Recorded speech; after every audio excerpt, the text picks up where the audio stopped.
The attack came so fast that 150 Marines didn't have time to breathe. Master Sergeant Derek Callahan's fist drove toward Captain Elena Rivera's throat with the force of 15 years of combat experience behind it. She was 26 years old, barely 5'3", and everyone had spent the morning assuming she was someone's secretary. 3 seconds later, Callahan was on the ground unconscious, his elbow shattered, and the entire Marine Corps Mountain Warfare Training Center had gone silent. This is what happened before that moment, and why the youngest-looking captain in the room was actually the most dangerous person there. But before we get into this story, please subscribe to our channel and stay with us until the very end. Comment below with the city you're watching from. I want to see how far this story reaches. Now, let's begin. Elena Rivera's boots hit the tarmac at Marine Corps Mountain Warfare Training Center at exactly 0600 hours, and the first person she encountered assumed she was lost. "Ma'am, the visitor center is that building over there," the young corporal said, pointing helpfully toward the administrative offices. "If you're here for the civilian tour, they start at 9. Elena looked down at her uniform, complete with captain's bars clearly visible on her collar, and then back at the corporal's earnest face.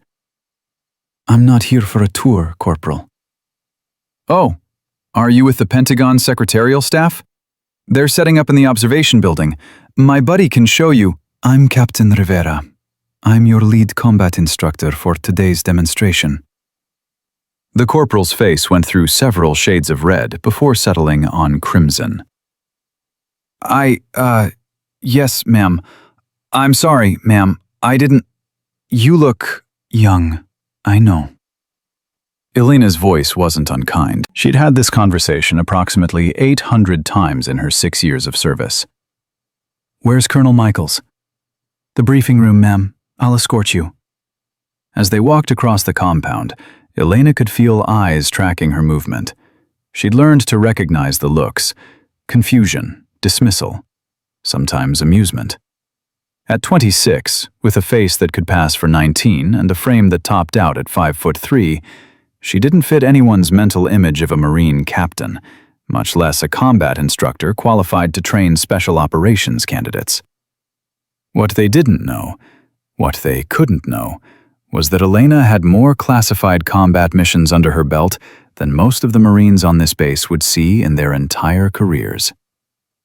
The briefing room was already full when she entered.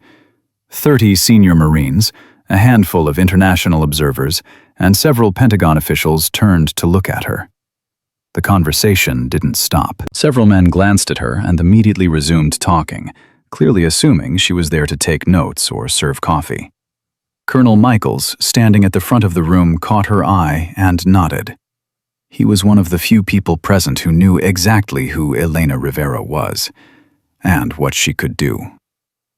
"Gentlemen," Michaels said, his voice cutting through the chatter, "let's begin." The room settled. Elena moved to the side, standing at attention.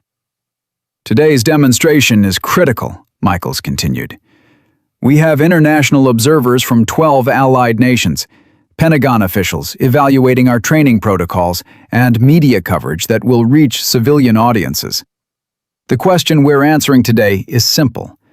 Can integrated combat units perform at the same level as traditional forces in extreme conditions?" A hand went up. Elena recognized the man, Master Sergeant Derek Callahan.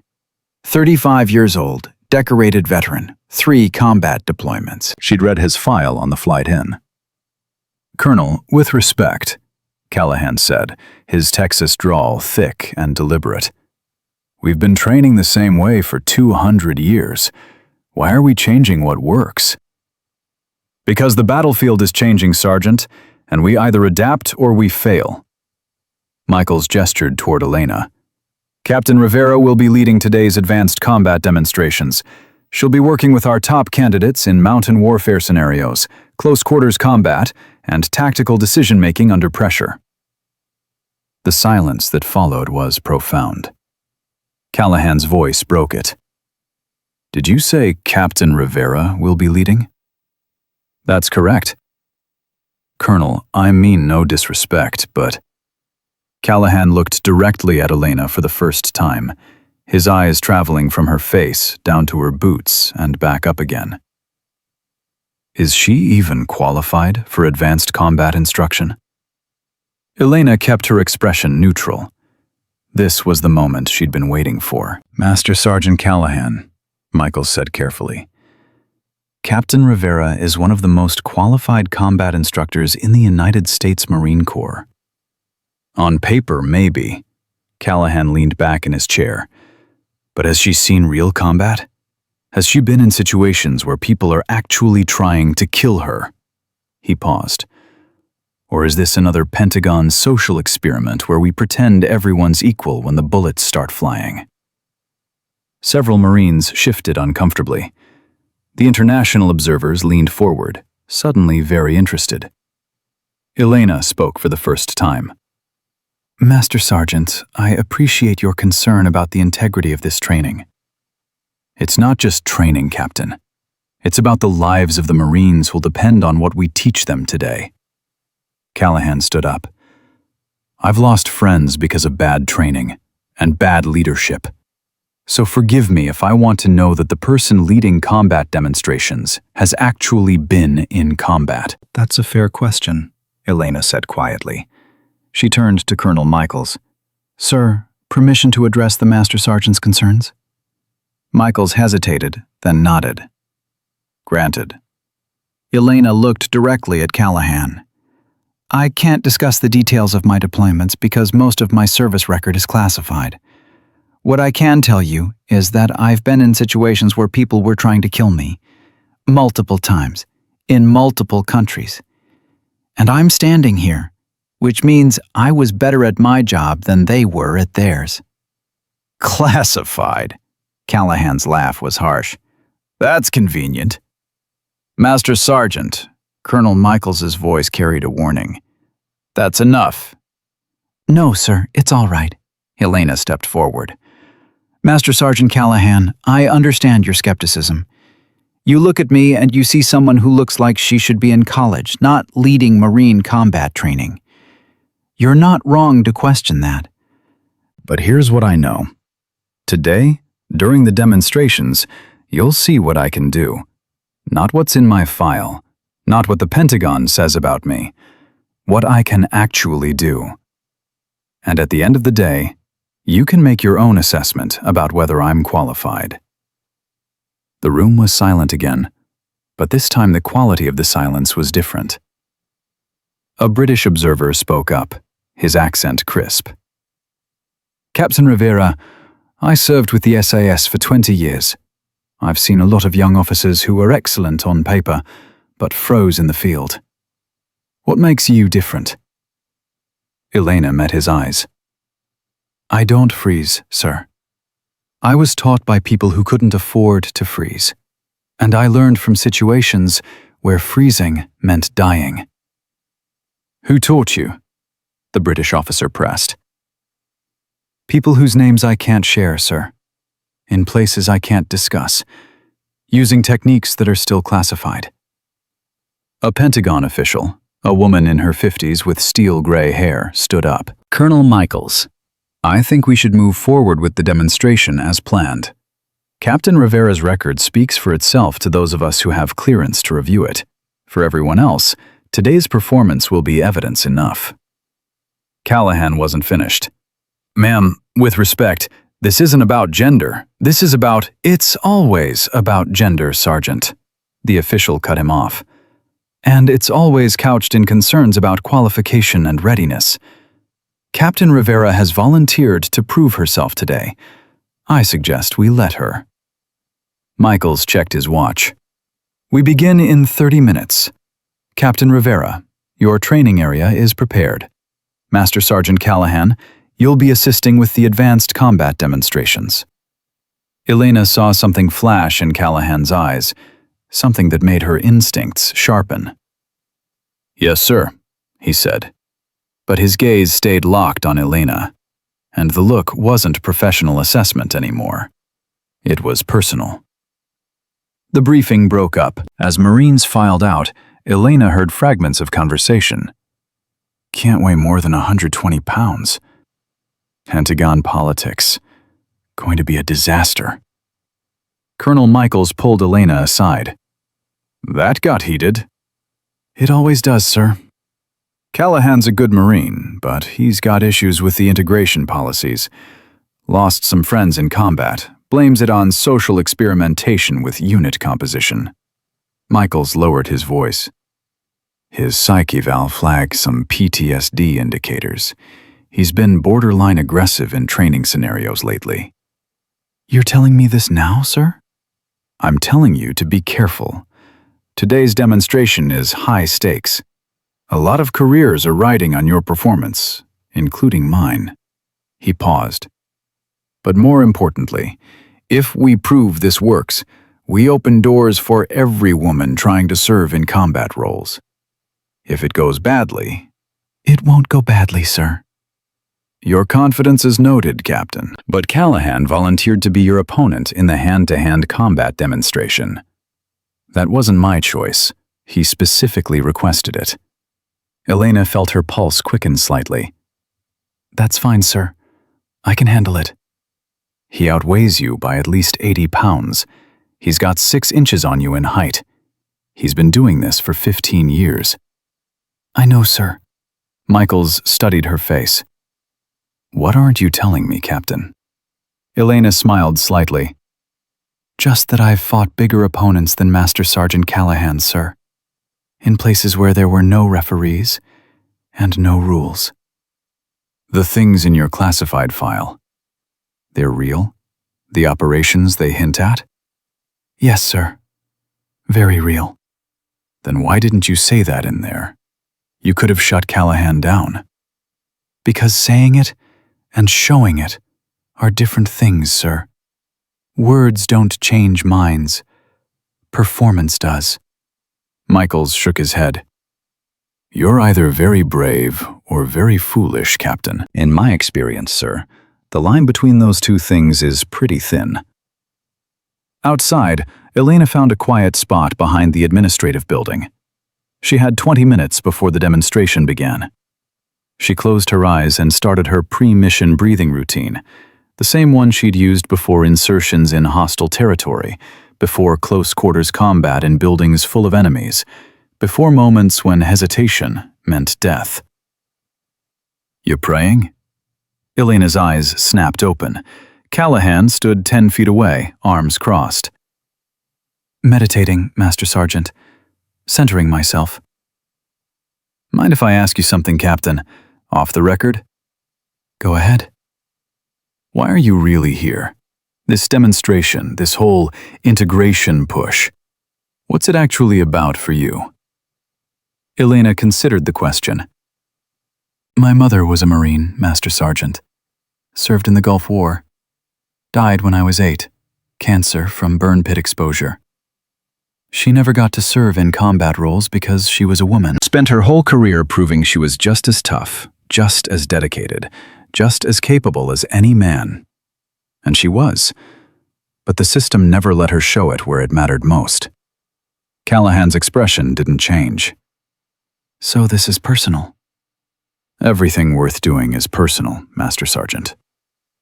Your mother. She teach you to fight?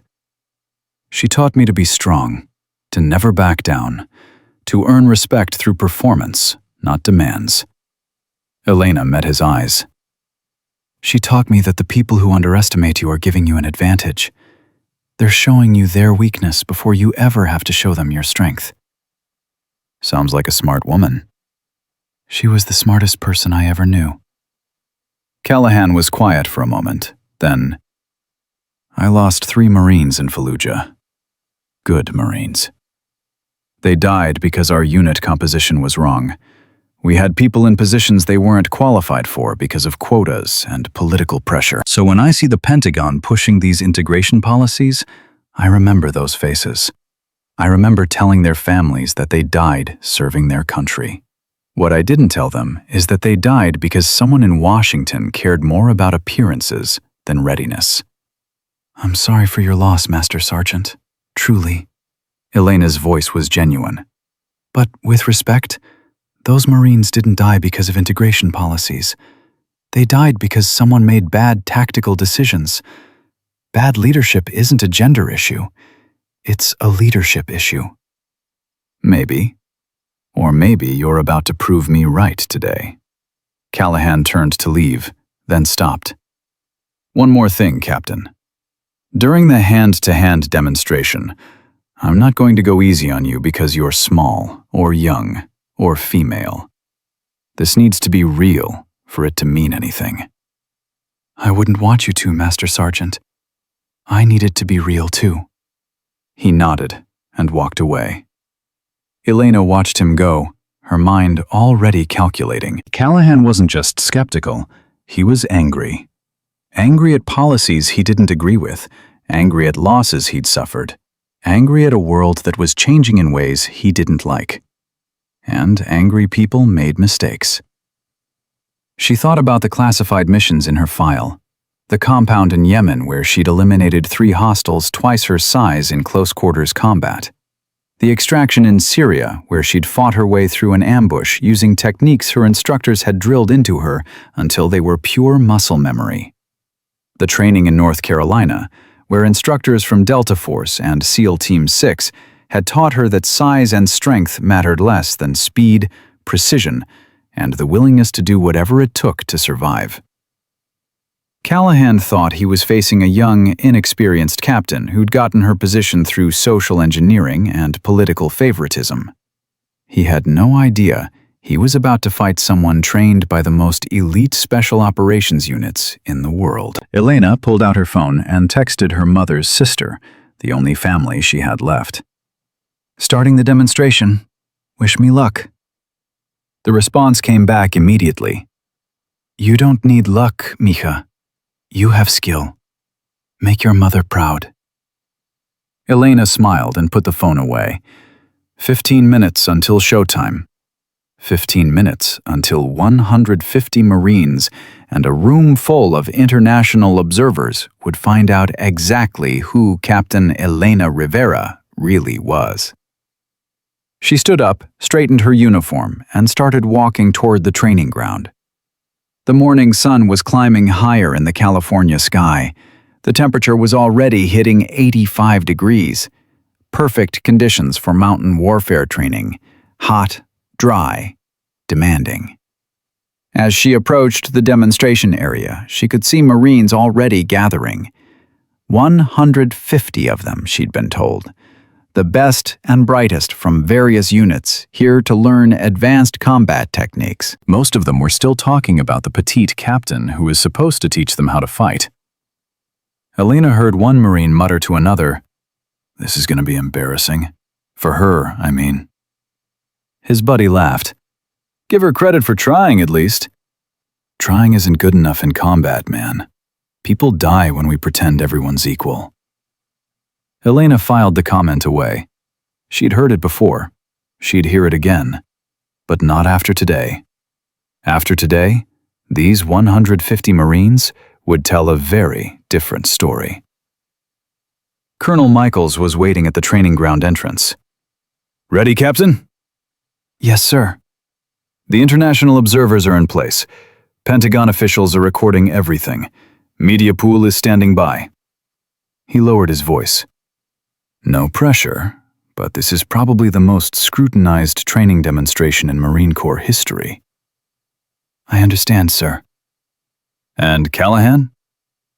"I can handle Master Sergeant Callahan, sir." "I hope you're right, Captain, because if this goes wrong, it sets back integration efforts by a decade. And if it goes really wrong, people could get hurt." Elena looked at him steadily. "Sir, the only person who's going to get hurt today is anyone who forgets that this is a training demonstration and treats it like a real fight." Michaels studied her face, then nodded. "All right, let's do this." They walked onto the training ground together. 150 Marines stood at attention. 12 international observers watched from a raised platform. Pentagon officials held their recording devices ready. and Master Sergeant Derek Callahan stood in the center of the combat demonstration area, his arms crossed, his expression making it very clear that he was ready to prove his point about integration being a dangerous mistake. Elena took her position at the front of the assembled Marines. Colonel Michaels raised his voice to address the crowd. Marines, today you will witness advanced combat techniques demonstrated by one of our most highly qualified instructors. Captain Elena Rivera will be leading you through mountain warfare scenarios, tactical decision-making exercises, and close-quarters combat demonstrations. I expect your full attention and your utmost respect. Elena scanned the faces in front of her. Skepticism, curiosity, some amusement, a few open sneers. She'd seen it all before. She began to speak, her voice carrying across the training ground with surprising authority for someone her size. Good morning, Marines. I know what you're thinking. Most of you looked at me this morning and assumed I was a secretary, a civilian, or someone's kid sister who got lost. That's fine. I'm used to it. But here's what I need you to understand. In combat, the enemy doesn't care what you assume. They care about what you can do. Today, I'm going to show you what I can do. And then, I'm going to teach you how to do it too. She paused, letting that sink in. Some of you are wondering if I've ever been in real combat. The answer is yes. I can't tell you where or when or what happened, because those operations are classified. What I can tell you is that I've been in situations where people with more training, more experience, and more physical advantages than me tried to kill me. And I'm standing here. They're not. That's all you need to know about my qualifications. A ripple went through the crowd. Callahan's voice rang out. Captain, with respect, classified operations are convenient when nobody can verify them. Elena looked directly at him. Master Sergeant Callahan, you're absolutely right. You can't verify them. So instead, I'm going to demonstrate what I learned in those operations. Right here, right now, in front of 150 witnesses. How does that sound? The Marines went quiet. Callahan smiled, but it didn't reach his eyes. That sounds just fine, Captain. I'm looking forward to it. Elena smiled back, and in that moment, standing in front of 150 Marines who thought they knew exactly how this day was going to go, she made a decision. She was done being underestimated. It was time to show them who she really was. The first demonstration was basic tactical positioning. Elena called forward 6 Marines and positioned them in a defensive formation facing simulated enemy approach points. The exercise was standard, something every Marine had done 100 times, but Elena's instructions were different. Corporal Davis, shift left 2 feet. You're exposing Sergeant Morgan's flank. Her voice was calm, precise. Private Chen, lower your weapon angle 15 degrees. You're aiming at friendlies if you fire from that position. The Marines adjusted. Elena walked the line, making minute corrections to stances, grip positions, firing angles. Every adjustment she made was immediately validated when they ran the scenario. Her positioning allowed complete coverage with 0 friendly fire risk and maximum efficiency. A lieutenant from the British SAS called out from the observation platform. Captain Rivera, how did you calculate those firing angles without measuring equipment? Training, sir, and experience. When you've been in enough firefights, you develop an instinct for angles and coverage patterns. Which firefights specifically? Callahan's voice cut across the training ground. Elena didn't look at him. The classified ones, Master Sergeant, as I mentioned. Convenient how everything's classified. Convenient how classification works, you mean? Elena turned to face him now. But if you'd like to verify my methods, Master Sergeant, feel free to identify any tactical errors in that formation. Callahan studied the positioned Marines. His jaw tightened. Formation's solid. Thank you, Master Sergeant. Elena turned back to the group. Next exercise. Close quarters room clearing. I need 8 volunteers. Hands went up immediately. The earlier skepticism was starting to crack. Marines recognized competence when they saw it, and Elena's tactical knowledge was undeniable. The room clearing exercise took place in a mock building structure. Concrete walls, multiple entry points, simulated hostile positions. Elena split the 8 Marines into 2 teams and positioned herself to observe. Team 1, you're entering from the south. Team 2, north entrance. Rules of engagement. Assume all hostiles are armed and will fire on sight. Your objective is to clear all rooms with 0 friendly casualties. Time starts now. The teams moved. Their technique was good. Textbook Marine Corps close quarters combat. They cleared the first 3 rooms efficiently, using proper cover and communication. Then they hit room 4, where Elena had positioned a surprise element, a simulated hostile behind a non-standard barrier. Team 1 entered fast, spotted the obvious threats, and fired. They completely missed the hidden hostile. Stop! Elena's voice froze everyone. Team 1, you're dead. The hostile you missed just killed all 4 of you. But Captain, we cleared the room. You cleared the visible space. You didn't clear the actual room. Elena walked into the structure, pointing at the barrier. In Ramadi, I watched a squad get wiped out because they assumed clearing the visible meant clearing the safe. The insurgent who killed them was hiding exactly where I put this target, behind something that looked like permanent structure, but wasn't. The Marines stared at the position. It was brilliant and terrifying. You were in Ramadi? One of the younger Marines asked. Elena paused. I didn't say that. But you just... I said I watched something happen in Ramadi. I didn't say I was there in a combat capacity. Her eyes met the young Marines. Because if I had been there in a combat capacity, that information would be... Classified, several Marines finished in unison. A few laughs rippled through the group. The ice was breaking. Callahan wasn't laughing. Captain, you're telling war stories you claim you can't confirm. How is that useful training? Because the tactics are real, Master Sergeant, whether you can verify my service record or not. Would you rather I teach them techniques that sound good in briefings but get them killed in real combat? I'd rather you be honest about your actual experience level. Elena's voice went cold. I am being honest, Master Sergeant. Brutally honest. I'm teaching them what works when people are actually trying to kill you, not what looks good in training evaluations. If you have a problem with my methods, take it up with Colonel Michaels. Maybe I will. Maybe you should. Elena turned back to the assembled Marines. Reset the exercise. This time, I want you to assume nothing is as it appears. Clear every inch, not just the obvious spaces. Team 2 ran the exercise. This time they found every simulated hostile, including the hidden one. Their time was slower, but their survival rate was 100%. Better, Elena said. Speed is meaningless if you're dead.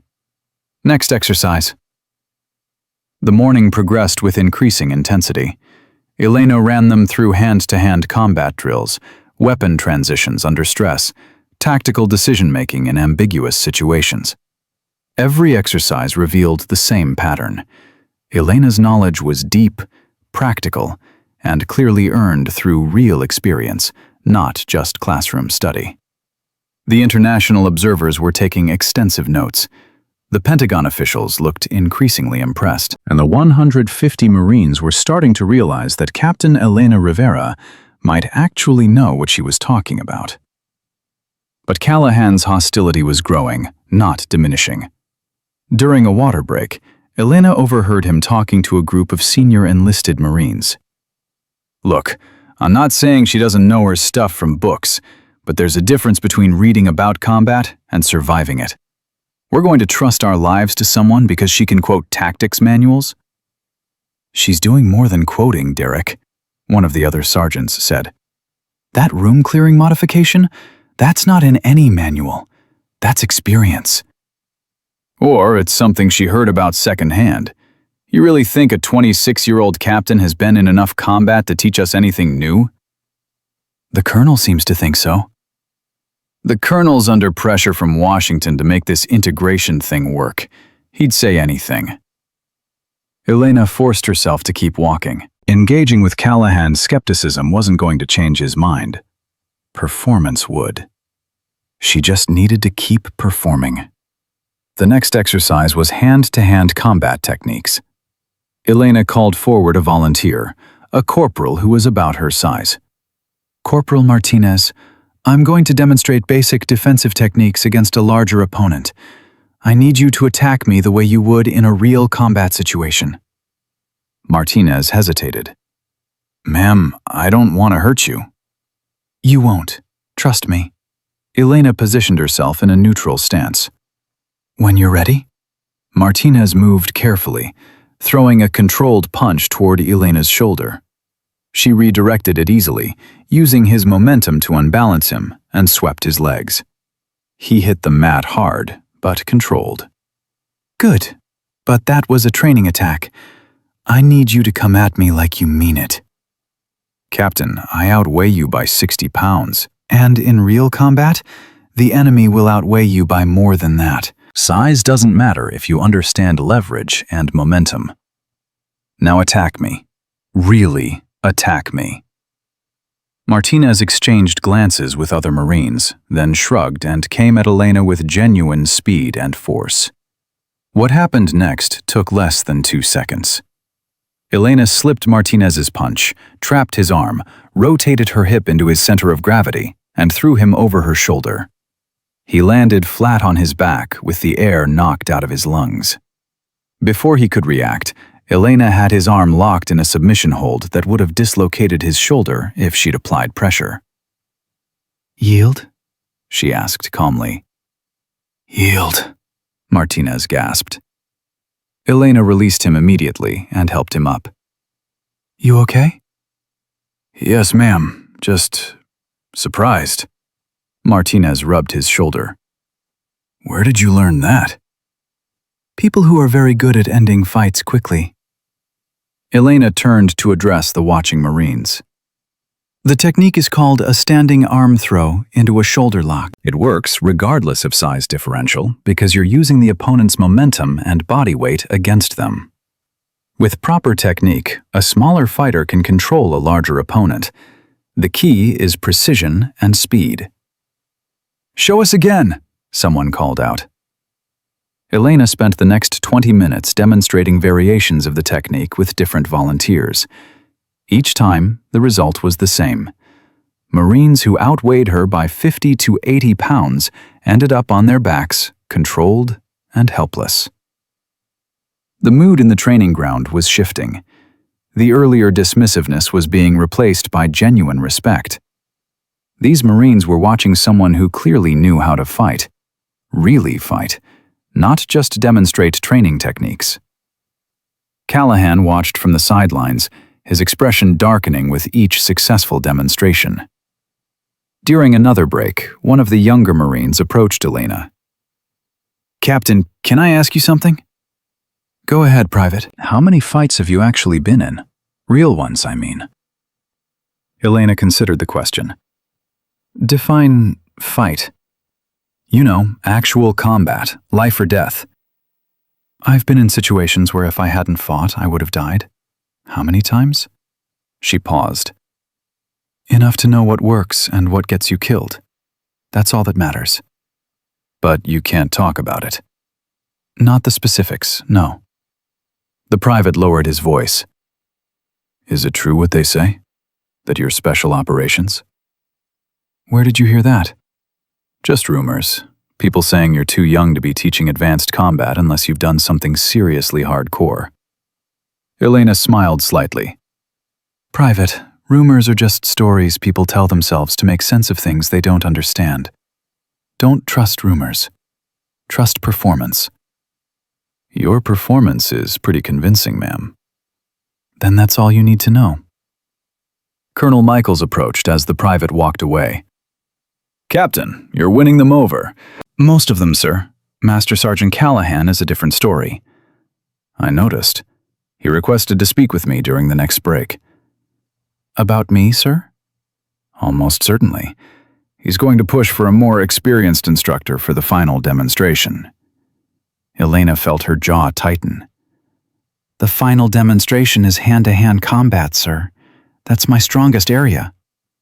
I know. But Callahan's arguing that the final demonstration needs to be led by someone with verifiable combat experience. He's saying your classified record is convenient, but unverifiable. Sir, with respect, my performance today should speak for itself. It does, to me. But Callahan has support from some of the senior enlisted Marines. They're concerned about the optics. A young female captain teaching advanced combat to experienced male Marines. They think it sends the wrong message. The wrong message. Elena's voice was flat. Sir, the message it sends is that competence matters more than gender or age or physical size. Isn't that exactly the message we want to send? In an ideal world, yes. In the political reality of military integration, it's more complicated. Everything's complicated until someone makes it simple, sir. Elena locked eyes with Michaels. Let Callahan voice his concerns. Then let me address them in the final demonstration. In front of everyone. Captain, he's going to request to be your opponent in the hand-to-hand combat demonstration. Good. He outweighs you by 85 pounds. He's been a Marine for 15 years. He has 3 combat deployments worth of experience. I know, sir. If this goes badly, if he hurts you, or if you can't handle him, it proves his point. It sets back integration efforts. It damages your career and mine. And if I handle him? Elena asked quietly. Michaels studied her face. Then you prove something that needs proving. But Captain, you need to understand what you're risking. This isn't just about you anymore. Every woman trying to serve in combat roles is riding on your performance today. I understand, sir. That's why I can't back down. You're sure about this? I'm sure, sir. Michaels nodded slowly. All right. I'll let Callahan make his request. And I'll grant it. But Elena... He dropped the formality, using her first name for the first time. Be careful. Callahan's not himself lately. His psych eval showed some concerning patterns, anger issues, difficulty controlling aggression under stress. If he loses control during the demonstration, then I'll control him, sir. That's what I'm trained to do. The afternoon session began with tactical scenario planning. Elena presented the Marines with complex battlefield situations and asked them to develop response strategies in real time. The exercises were sophisticated, requiring integration of multiple combat elements: air support, artillery, infantry movement, civilian presence. The Marines struggled at first. Elena's scenarios contained variables they weren't accustomed to considering. But as she guided them through the decision-making process, they began to understand the deeper levels of tactical thinking she was teaching. Captain, this scenario is impossible, one sergeant complained. We can't achieve the objective without unacceptable civilian casualties. Then maybe the objective needs to change, Elena said. In real combat, sometimes the right tactical decision is to abort the mission. Commanders who can't accept that possibility get their Marines killed. They teach you that in special operations? Callahan's voice carried across the group. Elena turned to face him. They teach you that in any operation where the mission parameters change and rigid thinking gets people killed, Master Sergeant. Sounds like you're teaching our Marines to disobey orders. I'm teaching them to think critically about orders that don't match battlefield reality. There's a difference. Not in the Marine Corps there isn't. Orders are orders. Even when following orders means unnecessary casualties? Elena's voice hardened. Master Sergeant, with respect, that kind of thinking is why we lose good Marines in bad situations. The tension between them was palpable now. Every Marine in the training ground felt it. Callahan stepped forward. Captain, I think we need to address something directly. Go ahead, Master Sergeant. You're teaching these Marines techniques you claim come from classified operations and combat experience, but nobody here can verify any of that. For all we know, you learned this stuff in a classroom, and you're using classification as a shield against scrutiny. That's your opinion, Master Sergeant. It's not just my opinion. I've talked to a lot of Marines here today. They're impressed with your knowledge, but they're also confused about where it comes from. They want to know if you've actually done the things you're teaching them to do. Elena looked around at the assembled Marines. Does anyone else share Master Sergeant Callahan's concerns? Silence. Then, slowly, a few hands went up. Not many, maybe 15 out of the 150 present, but enough. Okay, Elena said calmly. That's fair. Master Sergeant, what would satisfy your concerns? A real demonstration. Not you throwing around people who are going easy on you because you're their instructor. A real fight, with a real opponent, using real force. You're volunteering, Master Sergeant? I am. The final demonstration is supposed to be advanced hand-to-hand combat. I'm suggesting we make it real. You and me, full contact, in front of everyone. No holding back, no special treatment. You prove you can handle yourself against a bigger, more experienced opponent, and I'll never question your qualifications again. The training ground went absolutely silent. Colonel Michaels started to intervene. Master Sergeant, that's not... I accept, Elena said. Michaels turned to her. Captain, you don't have to... I accept his challenge, sir. The final demonstration will be a full contact combat scenario between myself and Master Sergeant Callahan, in front of all 150 Marines and our observers. Callahan smiled, but there was no warmth in it. You're sure about this, Captain? Completely sure, Master Sergeant. Are you? I've been sure since I first saw you this morning. Then we understand each other. Elena turned to Colonel Michaels. Sir, I request permission to modify the final demonstration as discussed. Michaels looked between Elena and Callahan, clearly unhappy with this development, but he also knew that backing down now would prove Callahan's point. Permission granted. The final demonstration will commence in 30 minutes. Both participants will receive medical clearance beforehand. Rules of engagement will be clearly defined. This remains a demonstration, not an unsanctioned fight. Clear? Yes, sir, Elena and Callahan responded in unison. The crowd of Marines erupted in conversation. The international observers leaned forward with renewed interest. The Pentagon officials started making urgent phone calls. Elena walked away from the group, her heart pounding but her mind clear. She'd known this moment was coming since the briefing that morning. Callahan needed to be shown, not told, and she needed to prove something that couldn't be proven with words or credentials. She found a quiet corner and began her pre-combat mental preparation. Breathing exercises, visualization, muscle tension release. The same routine she'd used before every classified mission, every dangerous insertion, every moment when her life depended on her ability to perform under pressure. A voice interrupted her concentration. Captain Rivera? She opened her eyes. The British SAS observer stood in front of her, his expression serious. Sir? I served with the Joint Special Operations Team in Syria in 2019.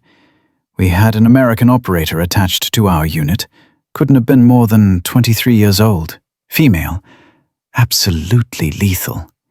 She took out 3 hostiles in close-quarters combat during a hostage rescue. Saved our entire team. He paused. I never got her name, operations security.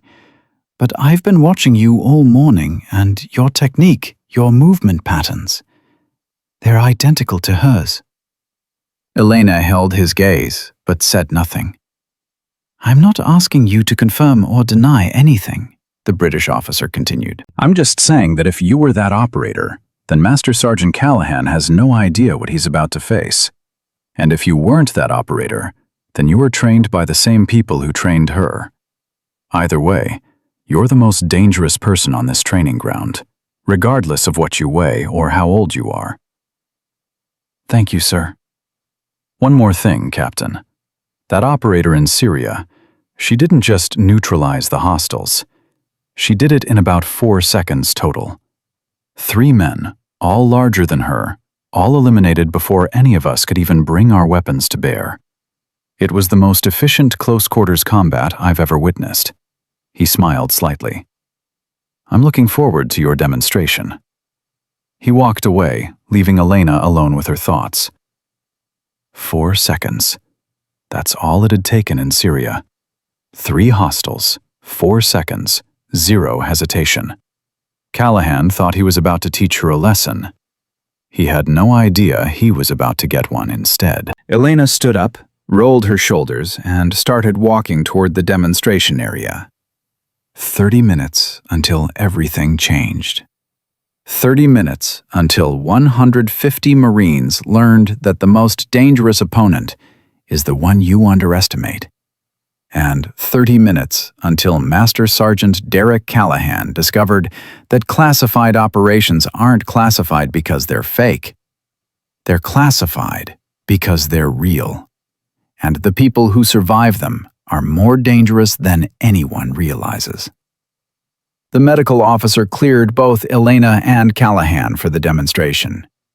He took longer with Elena, clearly concerned about the size differential. Captain, your blood pressure is elevated. Are you sure you want to proceed with this? I'm sure, Doc. He's got 85 pounds on you. That's not a small advantage in hand-to-hand combat. I know. I fought bigger. The medical officer lowered his voice. I read parts of your file. The unclassified parts. You've got notations for advanced combat training from instructors whose names are redacted. That's not normal for a regular Marine captain. Elena met his eyes. Nothing about today is normal, Doc. No, I suppose it isn't. He signed the clearance form. Be careful out there. Always am. Elena walked toward the demonstration area. The crowd had grown. Word had spread across the base that something unprecedented was about to happen. A female captain was going to fight one of the most experienced combat instructors in a full-contact demonstration. Marines who weren't originally part of the training day had shown up to watch. The circle of observers now numbered closer to 200. The international observers had moved to optimal viewing positions. Pentagon officials had their cameras ready. Colonel Michaels was speaking with Callahan near the combat circle. As Elena approached, she caught fragments of their conversation. Last chance to reconsider this, Sergeant. Prove a point that needs proving, sir. Not about proving points, it's about... They stopped talking when they saw Elena. Michaels addressed both of them. Final chance to back out. For both of you. This demonstration has already made its point. Captain Rivera has proven her tactical knowledge. Master Sergeant Callahan, you've voiced your concerns.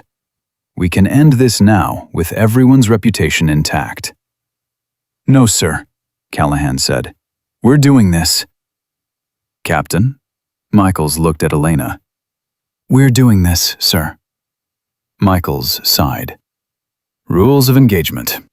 This is a demonstration of hand-to-hand combat techniques under realistic conditions. You will fight until one participant yields, loses consciousness, or I stop the fight. Lethal force is prohibited. Permanently disabling techniques are prohibited. Is that clear? Yes, sir, they answered together. Medical personnel are standing by. Captain Rivera, as the smaller participant, you have the right to set additional safety parameters. No additional parameters, sir. Same rules for both of us. A murmur went through the crowd. Elena heard someone whisper, "She's either incredibly brave or incredibly stupid." Callahan smiled. "No special treatment, Captain? You sure about that?" "Completely sure, Master Sergeant. I don't need special treatment to handle you." The smile vanished from Callahan's face. "We'll see about that." They entered the combat circle. 200 Marines formed a tight perimeter around them. Elena could feel every eye on her, feel the weight of expectation and doubt and curiosity pressing down like physical force. Callahan started stretching, making a show of his size and strength. He was 6'2", 215 pounds of muscle and experience. He rolled his shoulders, cracked his neck, bounced on his toes like a boxer preparing for a title fight. Ina stood still, breathing slowly, her mind completely calm. This was familiar territory. She'd been here before, facing larger opponents, facing skeptics, facing moments where everything came down to performance under pressure. She thought about Syria. 3 hostiles, 4 seconds. She thought about Yemen. 2 targets eliminated in close quarters before they could raise their weapons. She thought about every training session with special operations instructors who'd pushed her past breaking points she didn't know existed. Callahan noticed her stillness. "You nervous, Captain?" "No, Master Sergeant. Are you?" "Why would I be nervous?" "Because you've spent all day doubting my experience. And now you're about to find out if you were right or wrong. That's a vulnerable position." Callahan's jaw tightened. "The only person in a vulnerable position here is you." "We'll see." Colonel Michaels raised his voice. "Participants ready?" Elena nodded. Callahan nodded. "Remember, this is a demonstration, not a street fight. Professional conduct at all times." Michaels paused. "Begin." For 3 long seconds, neither of them moved. They circled slowly, maintaining distance, reading each other. Elena's training screamed warnings. Callahan's stance was aggressive, his weight forward, his hands positioned for striking rather than grappling. He was planning to use his size and strength advantage immediately. "Come on, Captain," Callahan said. "Show me what you learned in all those classified operations." Elena didn't respond. Words were wasted energy. Callahan feinted left, testing her reactions. Elena didn't flinch. Her eyes stayed locked on his center mass, reading his body language, predicting his actual intentions beneath the feint. "Not going to attack?" Callahan pressed. "Just going to wait for me?" "In combat, patience beats aggression," Elena said quietly. "They teach you that in your 15 years, Master Sergeant?" Callahan's face darkened. He launched a straight jab toward Elena's head, fast, professional, controlled. It was a test, seeing how she'd respond to a basic strike. Elena slipped the punch with minimal movement, her head shifting just enough to let it pass. She didn't counter. Not yet. Callahan threw a combination: jab, cross, hook. All controlled, all within demonstration parameters. Elena deflected the first 2, ducked under the third. Her movements were economical, precise. She wasn't wasting energy on dramatic blocks or unnecessary footwork. The crowd was silent, watching intently. Callahan paused, reassessing. "You've got decent defensive skills. Let's see how you handle real pressure." He came forward with increased aggression, throwing strikes meant to overwhelm her guard. His technique was solid. This was a man who'd trained thousands of hours, who knew how to use his physical advantages. Elena gave ground, absorbing his pressure, letting him think he was winning. Her special operations instructors had drilled this into her. Let the larger opponent expend energy. Let them commit to their strength. Then exploit the openings that commitment creates. But something was changing in Callahan's approach. His strikes were coming harder, faster. The controlled demonstration technique was slipping into something more genuine, more personal. "Is this all you've got, Captain?" Callahan's voice carried real anger now. "This is what we're supposed to be impressed by?" Elena saw it then, the shift in his eyes. This wasn't about demonstration anymore. This was about something deeper, something broken inside him that was finding an outlet in this fight. His next strike came too fast, too hard. It wasn't demonstration technique. It was real. Elena blocked it but felt the impact jar her forearm. That was going to bruise. Colonel Michaels stepped forward. Master Sergeant, maintain control. "I'm in control, sir," Callahan snapped, not taking his eyes off Elena. But he wasn't. Elena could see it clearly now. Whatever demons Callahan was fighting, his divorce, his lost Marines, his anger at changing policies, they were taking over. The disciplined instructor was disappearing, being replaced by someone who wanted to hurt her. "Master Sergeant," Elena said calmly, "you need to dial it back." "Don't tell me what I need to do." Callahan's voice was harsh. "You wanted this fight. You're getting it." He came at her again, and this time there was no pretense of demonstration. His strikes were genuine, intended to cause damage. The crowd gasped as they recognized what was happening. Elena defended, her training activating on pure instinct. But she didn't counter. Not yet. Because if she countered the way she was trained to counter, she would hurt him. Seriously hurt him. "Derek, stand down!" one of the other sergeants shouted from the crowd. Callahan ignored him. His face was twisted with fury, with all the pent-up rage he'd been carrying. Elena wasn't just a captain to him anymore. She was every policy change he hated, every loss he'd suffered, every woman who'd ever told him no. His fist drove toward her face. No control, no restraint, full power. Time slowed. Elena saw the strike coming, saw the murderous intent behind it, saw that Callahan had crossed the line from demonstration to assault. She had a choice to make in a fraction of a second. Let him hit her and prove his point about women not belonging in combat roles, or defend herself the way she was actually trained to defend herself. There was no choice. Her body moved on instinct, on training that had been drilled into her by the best special operations instructors in the world. Callahan's fist was 3 inches from her face when Elena executed the technique. She didn't block, she didn't deflect. She attacked. Her left hand snapped up and caught Callahan's wrist with surgical precision. Her right hand struck his elbow joint from the side, hyperextending it. Her body rotated, using his forward momentum against him, and in one continuous motion, she dropped her weight and threw him. Callahan's body left the ground, rotated completely over Elena's hip, and crashed into the dirt with devastating force. The sound of impact echoed across the silent training ground. Before he could recover, Elena had his arm locked in a joint manipulation that put unbearable pressure on his already hyperextended elbow. One more pound of pressure, and the joint would dislocate. "Yield," Elena said quietly. Callahan's response was a roar of rage.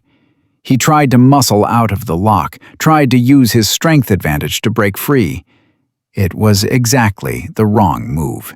His struggling put additional torque on his compromised elbow. Ina felt the joint starting to give, felt the moment of decision approaching. She could release him and risk him attacking again, or she could finish what he'd started. "Master Sergeant, yield," she said again, louder. "Don't make me." Callahan bucked violently, throwing all his weight against her control. The joint lock became a fulcrum. Physics did the rest. The sound of Callahan's elbow dislocating was wet and terrible. A crack, followed by a pop that made seasoned combat Marines wince. Callahan's scream cut through the afternoon air, high and agonized. Elena released him immediately and stepped back.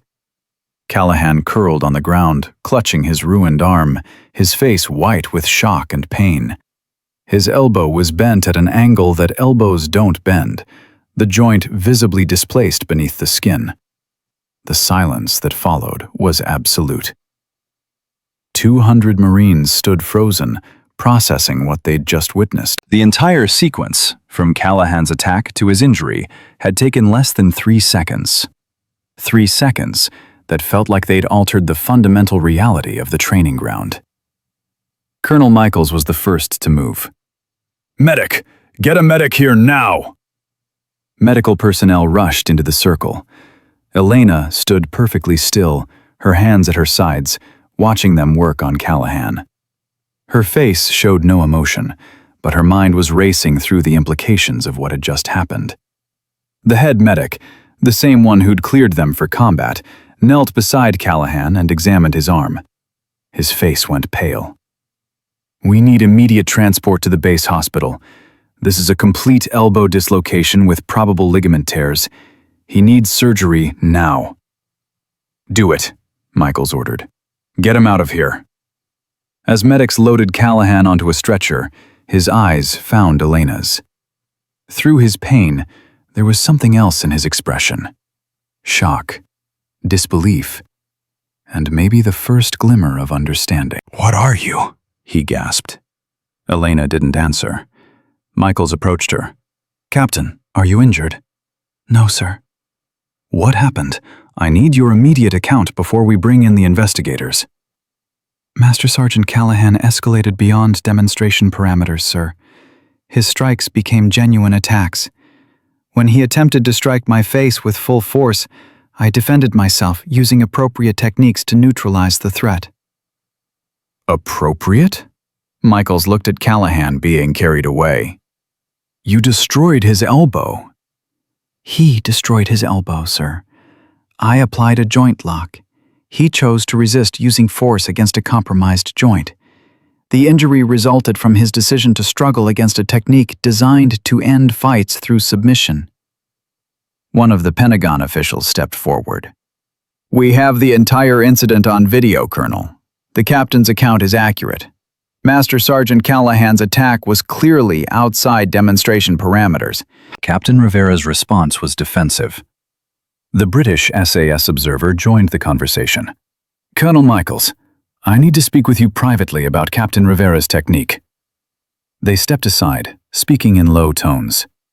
Elena caught fragments. That was a MARSOC close quarters technique. Only taught to special operations personnel.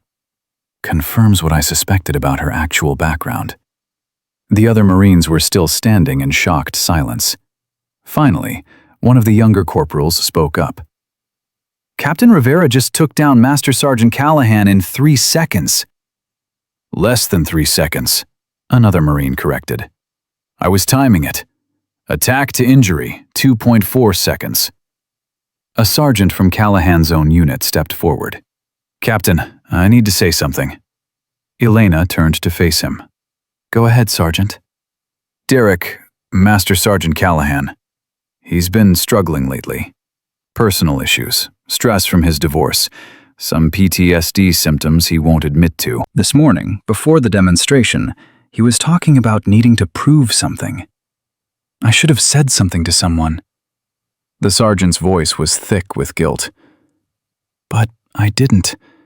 And now he's seriously hurt because I didn't speak up." "Sergeant, this isn't your fault," Elena said firmly. "Master Sergeant Callahan made his own choices. He chose to escalate. He chose to attack outside demonstration parameters. He chose to resist a submission hold. Those were his decisions. But if I'd said something, then maybe this would have happened differently. Or maybe it would have happened exactly the same. You can't control other people's choices. You can only control your own." Colonel Michaels returned with the British observer. His expression was grave. "Captain Rivera, we need to debrief immediately. The Pentagon officials are requesting a full investigation. Military police are en route. I understand, sir. I also need to know. Michaels paused, choosing his words carefully. The technique you used. That's not standard Marine Corps hand-to-hand combat training. No, sir, it's not. Where did you learn it? Elena looked at the crowd of Marines, at the international observers, at the Pentagon officials with their cameras still recording. Sir, I'd prefer to discuss that in a classified setting. That's not going to be possible, Captain.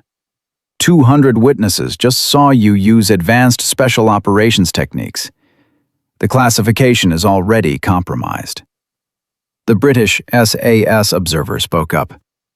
Colonel, if I may, the technique Captain Rivera used is identical to close-quarters combat methods taught by Joint Special Operations Command to their most elite personnel.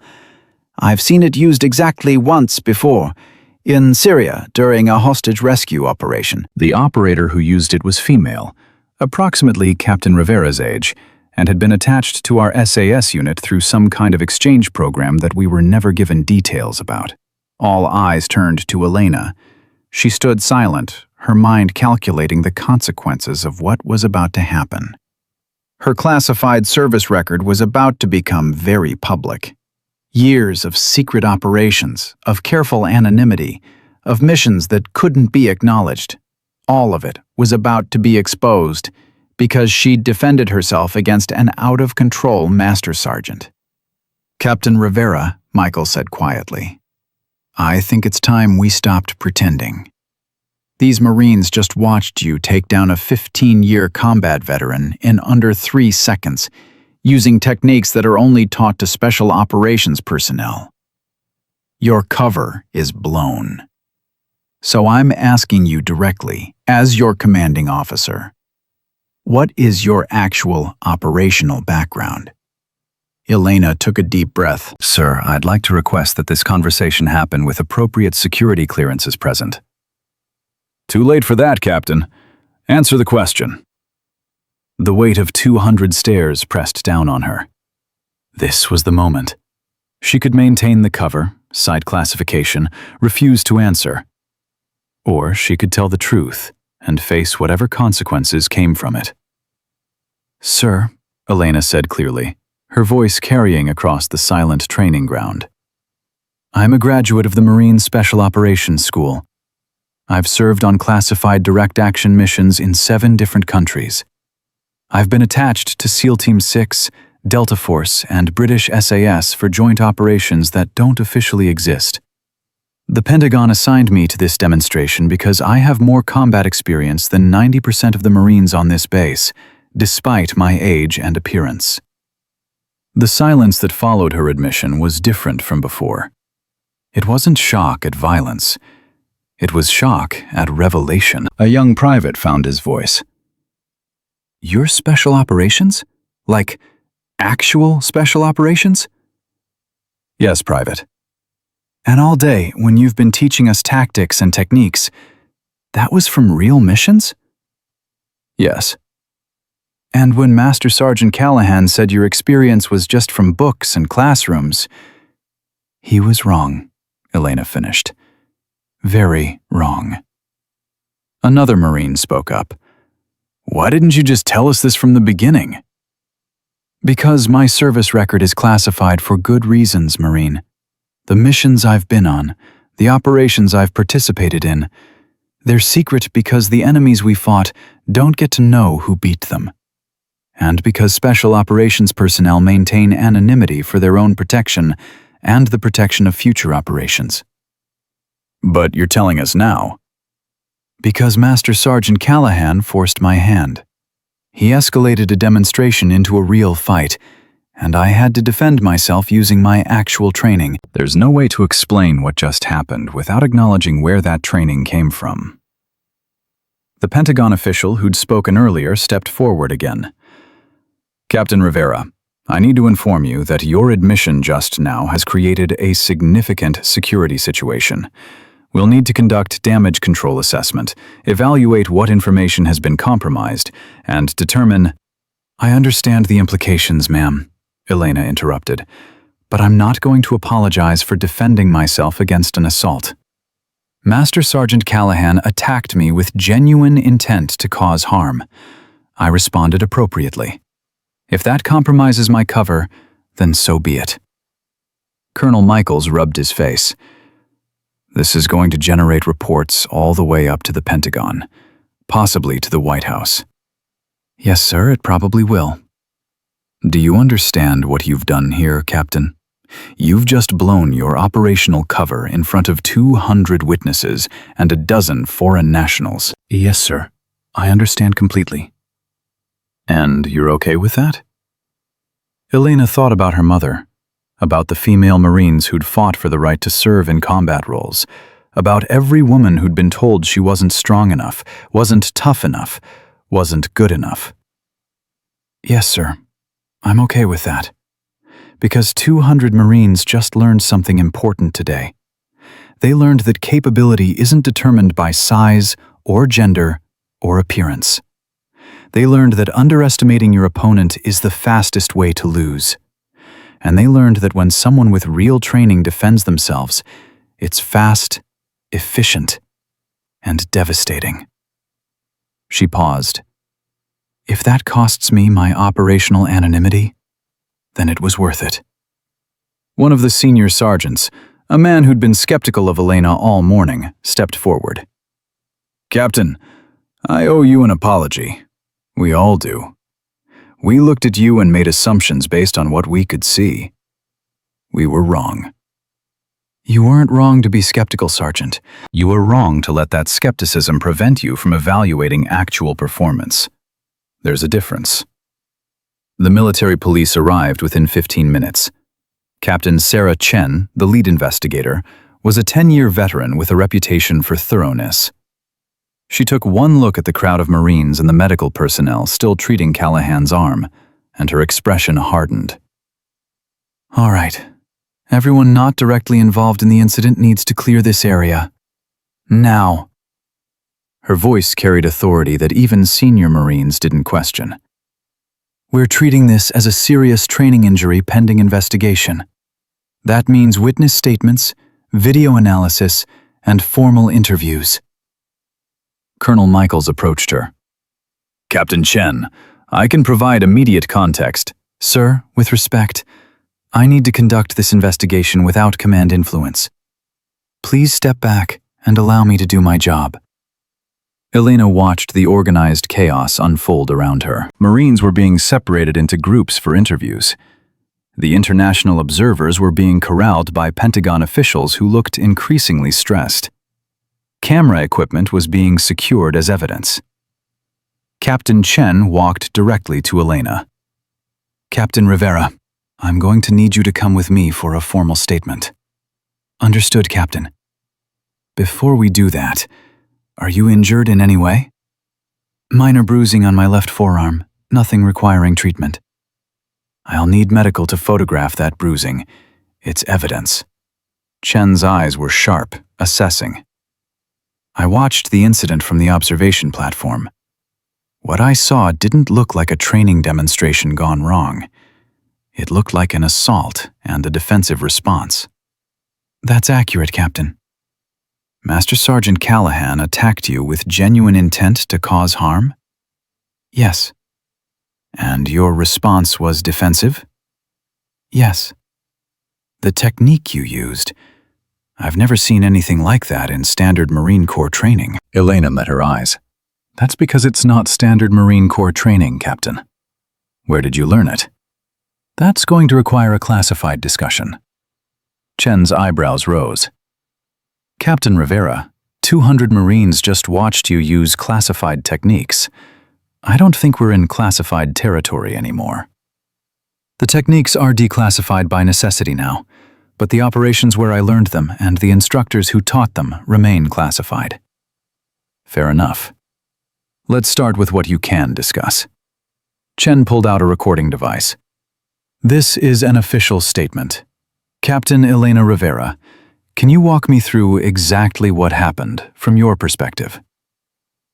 Elena provided a detailed account, Callahan's escalating aggression throughout the day, his challenge to full-contact combat, the moment when his strikes crossed from demonstration to assault, and her defensive response. Chen listened without interruption, occasionally making notes. When Elena finished, Chen said, "You applied a joint lock that resulted in elbow dislocation. Why that specific technique?" Because it's designed to end fights immediately through pain compliance and submission. It's effective regardless of size differential, and it neutralizes the threat without requiring lethal force. You could have used a different defensive technique. I could have, but given Master Sergeant Callahan's size advantage and his emotional state, I needed something that would end the confrontation immediately and definitively. Half measures against an opponent who's lost control are how people get seriously hurt or killed. So, you made a tactical decision to maximize your defensive effectiveness. Yes, Captain. That's exactly what I did. Chen nodded slowly. I'm going to be honest with you, Captain Rivera. Based on the witness statements I'm already collecting and the video footage we've secured, this looks like clear-cut self-defense against an unprovoked assault. But the political implications are massive. A female captain severely injuring a male master sergeant during a high-profile integration demonstration? This is going to generate attention you can't imagine. I understand that, Captain. Do you? Because this isn't just about you anymore. This is about every woman trying to serve in combat roles. You just became the face of that entire debate. Elena's jaw tightened. I didn't ask for that. No, but you have it anyway. And how this investigation concludes will impact military policy for the next decade. Chen leaned closer. So I need to ask you directly. Did you use excessive force? No, Captain. I used the minimum force necessary to stop an assault from a larger, stronger opponent who'd lost emotional control. If I'd used less force, he would have continued attacking, and someone would have been seriously hurt. Possibly me. Possibly him. Possibly both of us. And if you'd used more force, he'd be in the morgue instead of the hospital. Chen's expression didn't change, but something shifted in her eyes. That's a bold statement, Captain. It's an honest statement. I was trained by people who taught me how to kill efficiently in close-quarters combat. I was trained by people who operate in environments where hesitation means death. What I did to Master Sergeant Callahan was restraint, not excess. Because you could have done worse. Significantly worse. Chen turned off the recording device. Off the record. Who trained you? Off the record? The best operators in the United States military. People whose names I can't share. People who've been in more firefights than most Marines will ever see. People who taught me that combat isn't about fairness or matching force levels. It's about surviving and making sure the threat doesn't. And those operations in your classified file, they're real? Every single one of them. Chen was silent for a long moment. Then she reactivated the recording device. Captain Rivera, pending the completion of this investigation, you're being placed on administrative leave. You'll remain on base, available for further questioning, but you're relieved of all training duties. I understand, Captain. One more thing. The Pentagon officials are requesting a full declassification review of your service record. They want to know exactly who you are and what you've done. That's their prerogative. You don't seem concerned about that. Elena thought about her mother, about the women who'd fought for the right to serve, about the 200 Marines who'd just learned that their assumptions were wrong. Captain Shen, I've spent 6 years operating in the shadows, doing missions that don't officially exist, fighting enemies who don't know my name. If revealing my service record helps other women get the opportunities I had, then I'm willing to make that sacrifice. That's very noble, Captain. But you understand you'll never operate in those shadows again. Your face is known now. Your capabilities are known. That ends your effectiveness as a covert operator. I know, but maybe it begins my effectiveness as something else. Chen studied her face. You've thought about this. I've been thinking about it since Master Sergeant Callahan challenged me this morning. I knew that if I accepted, if I fought him the way I was actually trained to fight, my cover was over. I accepted anyway. Why? Because some things are more important than maintaining operational security. Like proving that women belong in combat roles. Like showing that capability matters more than gender or size or age. Elena paused. Like making sure my mother's sacrifice wasn't in vain. Your mother? She was a Marine. Died from burn pit exposure after the Gulf War. Spent her whole career fighting for respect she deserved, but never fully received. Today, I fought for her. Chen's expression softened slightly. My mother was Army. She faced similar challenges in the 90s. I understand what you're saying. She stood up. All right, Captain, that's all for now. Stay available. We'll have more questions as the investigation proceeds. Yes, ma'am. Elena left the interview room and found Colonel Michaels waiting in the corridor. Captain, we need to talk. Yes, sir. They walked to his office in silence. Once inside with the door closed, Michaels sat heavily behind his desk. Pentagon just called. They're expediting a partial declassification of your service record. They want to release enough information to contextualize today's incident without compromising ongoing operations. How partial, sir? They're declassifying your attendance at Marine Special Operations School, your attachment to various special operations units, and a general outline of your deployment history without specifics on operations or locations. Basically, they're confirming your special operations without revealing exactly what you did. That's more than I expected, sir. They don't have a choice. 200 Marines watched you use techniques that are only taught to special operations personnel. The British SAS observer has confirmed you used methods identical to what he saw in Syria. Keeping your record classified at this point would create more problems than it solves. Elena nodded slowly. What about Master Sergeant Callahan? He's in surgery now. The orthopedic surgeon says the elbow dislocation is severe. Torn ligaments, possible nerve damage. He's looking at 6 to 8 months of recovery, and he may never regain full function. I didn't want that, sir. I know, Captain, but he made choices that led to this outcome. Michaels pulled out a file. This is Callahan's psychological evaluation from 3 weeks ago. It was flagged for concerning indicators: unresolved PTSD, anger management issues, difficulty accepting policy changes. The psychologist recommended mandatory counseling before Callahan continued in training roles. Was that recommendation followed, sir? No, it was overridden by his unit commander, who said Callahan was too valuable to pull from training duties. Michael's voice was bitter. So we left a Marine with documented psychological issues in a position where he had authority over other Marines. And today, that decision nearly resulted in you being seriously injured. Or worse. Or worse, Michaels agreed. The investigation is going to find institutional failures beyond just Callahan's actions. His unit commander is probably going to face disciplinary action for ignoring the psych eval. The command structure that allowed today's demonstration to happen without proper safety protocols is going to be scrutinized. And me, sir? You. Captain, you're probably going to be commended. The preliminary witness statements all support your account. Marines are saying Callahan attacked you unprovoked, and you defended yourself with appropriate force.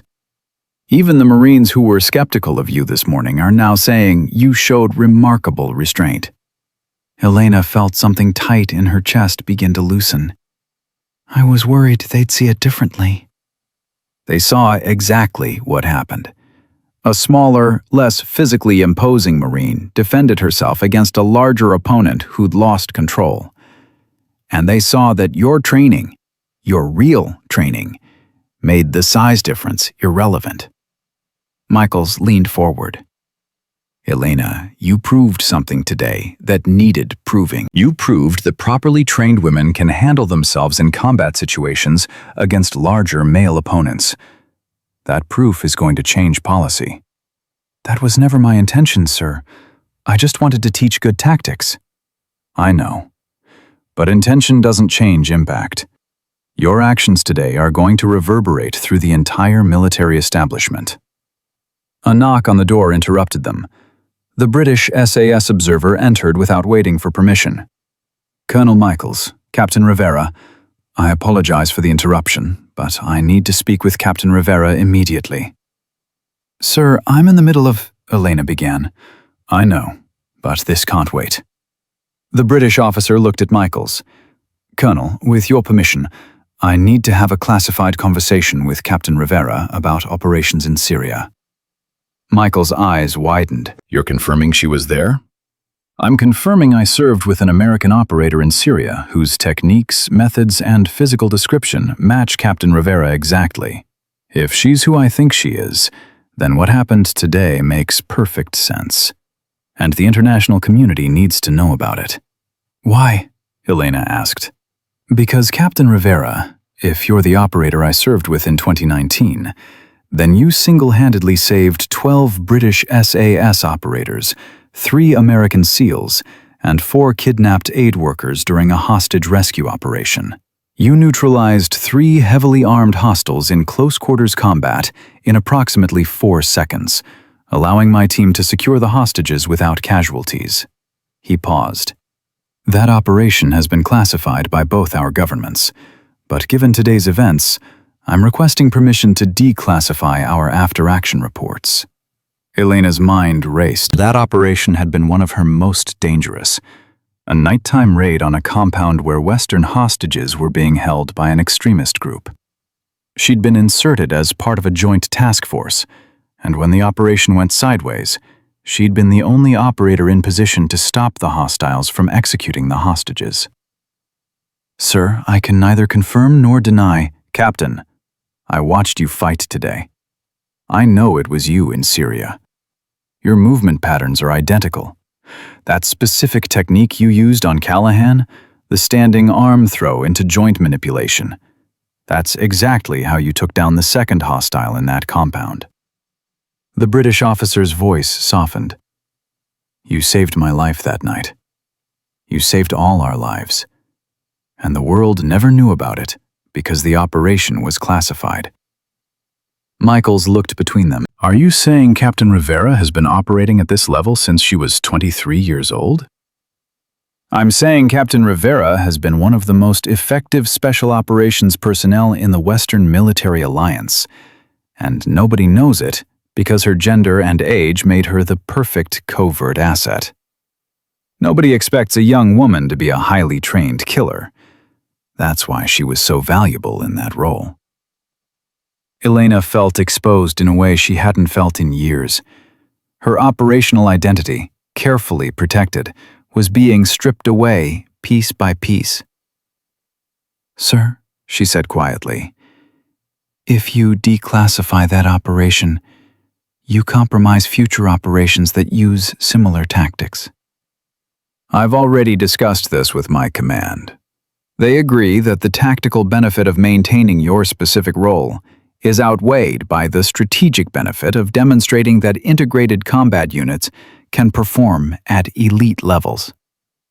He looked directly at Elena. The world needs to know what you're capable of. Not for your ego, but for every woman who's been told she can't serve in combat roles because she's not physically capable. This isn't about making a political statement. Everything's political, Captain. You know that. You've been operating in politically sensitive environments for years. The difference is, now the politics work in favor of something important, proving that capability transcends gender. Another knock. Captain Chen entered. Colonel, I've completed preliminary interviews with 53 witnesses. All 53 confirmed the same sequence of events.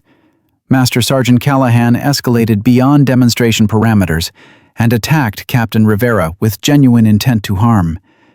Captain Rivera defended herself using appropriate force. 0 witnesses describe her actions as excessive or unjustified. "What about Callahan's unit?" Michaels asked. "His own Marines are being the most critical of his actions, sir." Several have come forward with reports of previous incidents where Callahan displayed inappropriate aggression during training. Nothing was formally reported because he was considered too valuable to his unit. Chen's expression was grim. This wasn't a one-time incident. This was a pattern that finally escalated to a breaking point. Recommendations? Court-martial proceedings against Master Sergeant Callahan for assault on a fellow service member. Disciplinary action against his unit commander for failing to act on the psychological evaluation. Complete review of protocols for identifying and addressing Marines with PTSD and anger management issues before they're allowed in training roles. Chen turned to Elena. As for Captain Rivera, complete exoneration. Her actions were justified, proportionate, and professionally executed. Elena felt relief wash over her, followed immediately by concern. "What happens to Callahan?"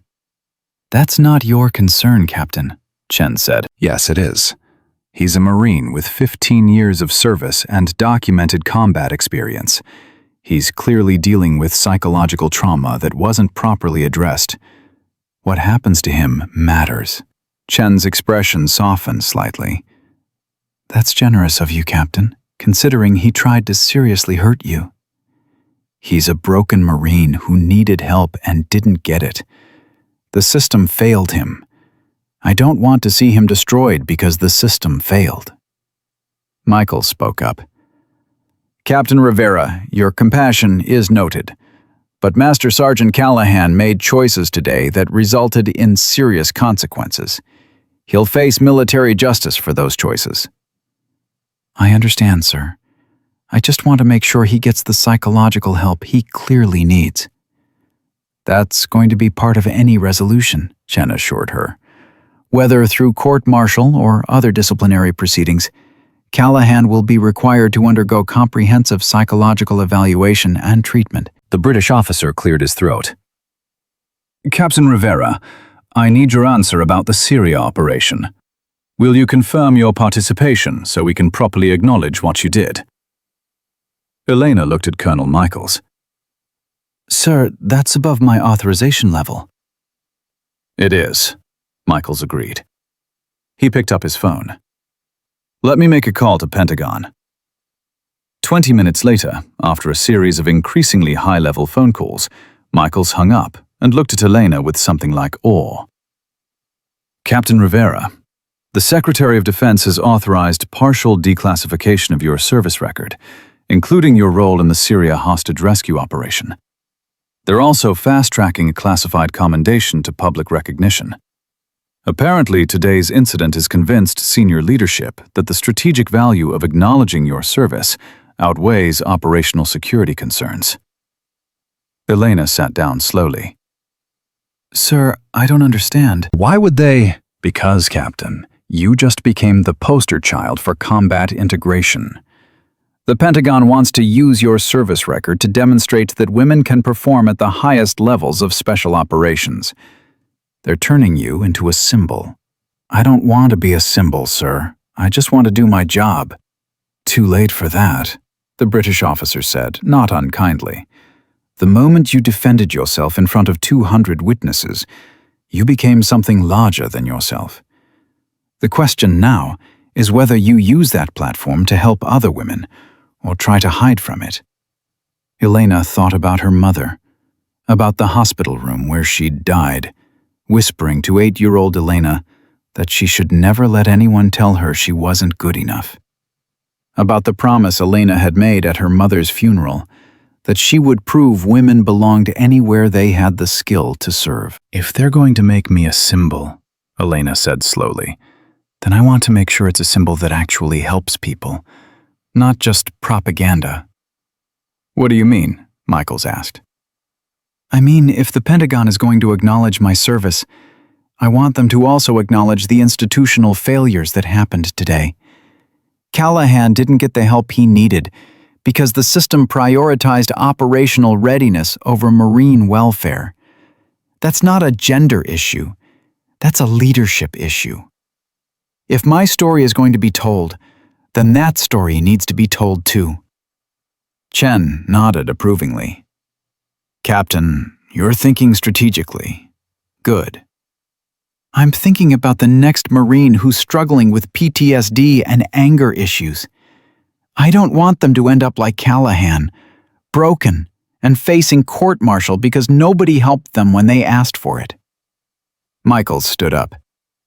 Captain Rivera, I'm recommending you for immediate promotion to Major. I'm also recommending you for reassignment to a training development role where you can shape curriculum for integrated combat units. And I'm personally going to ensure that your recommendations about psychological support for Marines are forwarded to the highest levels of command. Thank you, sir. Don't thank me. You earned this through performance. Every bit of it. Michaels extended his hand. Your mother would be proud, Elena. The words hit harder than any of Callahan's punches had. Elena felt tears threatening for the first time all day. Yes, sir. I hope so. The British officer stepped forward. Captain Rivera, one more thing. The 12 SAS operators you saved in Syria, we'd like to formally acknowledge your actions. With your permission, we'd like to invite you to the UK for a commendation ceremony. Sir, I was just doing my job. No, Captain. You were doing your job extraordinarily well under impossible circumstances. There's a difference. He smiled. Besides, the lads have been wanting to properly thank you for 3 years. They've been calling you the Ghost because nobody could tell them who you actually were. Now we know. And we owe you a debt.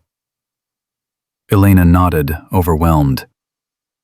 I'd be honored, sir. As the meeting broke up, Elena walked outside into the late afternoon sun. The training ground was empty now, all evidence of the day's events cleared away. But she could still see it. The circle of Marines, Callahan's attack, the moment when everything changed. Her phone buzzed. A text from her aunt. News is already spreading. Are you okay? Elena typed back. I'm okay. It's been a difficult day, but I'm okay. Your mother would be so proud of you, Mija. I hope so. I really hope so. She put the phone away and started walking toward her quarters.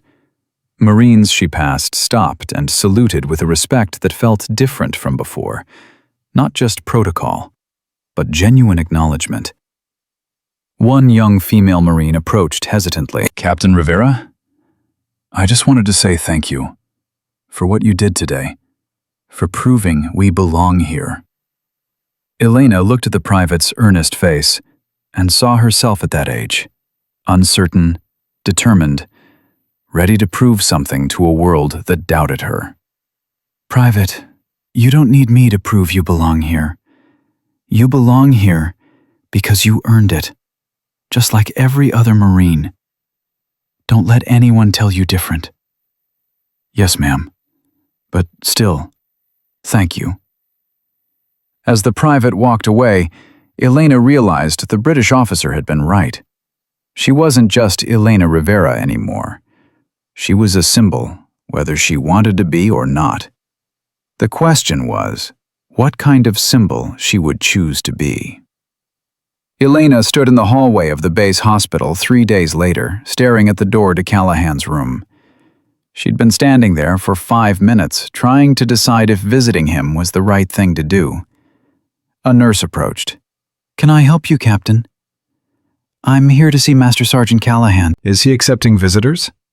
He is, but I should warn you, he's in a lot of pain, both physical and emotional. The doctors say his elbow will never fully recover. He's looking at medical discharge. Elena nodded. I understand. I'd still like to see him, if he's willing. The nurse studied her face, recognition dawning. You're the one from the demonstration. The one who… Yes, I am. He's been asking about you, wondering if you were okay. The nurse's expression was complicated. Go ahead, room 314. Elena knocked softly before entering. Callahan was sitting up in bed, his right arm immobilized in a complex brace. His face was pale, older looking than it had been 3 days ago. He looked up as she entered, and something flickered in his eyes. Shame, anger, resignation. She couldn't tell which. Captain Rivera. His voice was hoarse. I wasn't sure you'd come. I wasn't sure either, Master Sergeant. Silence hung between them, heavy with everything unsaid. Finally, Callahan spoke. I owe you an apology. A real one, not the kind they make you give in court-martial proceedings. You don't have to. Yes, I do. Callahan's voice was firm, despite the pain evident in his face. I attacked you. Not in a demonstration, not in training. I attacked you because I was angry and broken and looking for someone to blame for everything wrong in my life. You didn't deserve that. Elena pulled up a chair and sat down. No, I didn't. But you didn't deserve to be left without help when you were clearly struggling either. The psyche, Val. You know about that. I know the system failed you, Master Sergeant. I know you showed signs of needing help and nobody provided it. That doesn't excuse what you did, but it explains it. Callahan looked at his ruined arm. They're saying I'll never have full function again. Probably medical discharge within 6 months. 15 years of service ending because I couldn't control my temper. 15 years of service ending because the Corps didn't give you the support you needed after multiple combat deployments and documented PTSD. Elena leaned forward. Master Sergeant, I read your service record. You're a decorated Marine with an exemplary record until the last year. Something changed. The system should have caught that and helped you. They didn't. That failure is on them, not just you. You're being awfully generous to someone who tried to hurt you. I'm being honest about systemic problems that need fixing. If we only blame individuals without addressing the institutions that failed them, nothing changes. Callahan was quiet for a long moment. I watched the video of the demonstration, of what I did. He paused. I don't even remember deciding to hit you like that. It was like something else took over. All the anger, all the frustration, all the grief about my Marines who died in Fallujah, it all came out at once. And you were the target. Have you talked to the psychologist about that? Every day, twice a day. They're saying I had a PTSD-triggered dissociative episode, that when I was fighting you, I wasn't really seeing you. I was seeing everything I've been trying not to deal with for 5 years. Elena felt a pang of empathy despite everything. Are they helping you work through it? Yeah. For the first time in years, I'm actually dealing with it instead of pretending it doesn't exist. Callahan met her eyes. I heard about your service record, the declassified parts. Your special operations. Real special operations. I was. Not sure what I am now. You're a symbol. I heard the Pentagon is using what happened to push integration policies forward, using you as proof that women can handle elite combat roles. Whether I want to be or not. Do you? Want to be, I mean. Elena considered the question.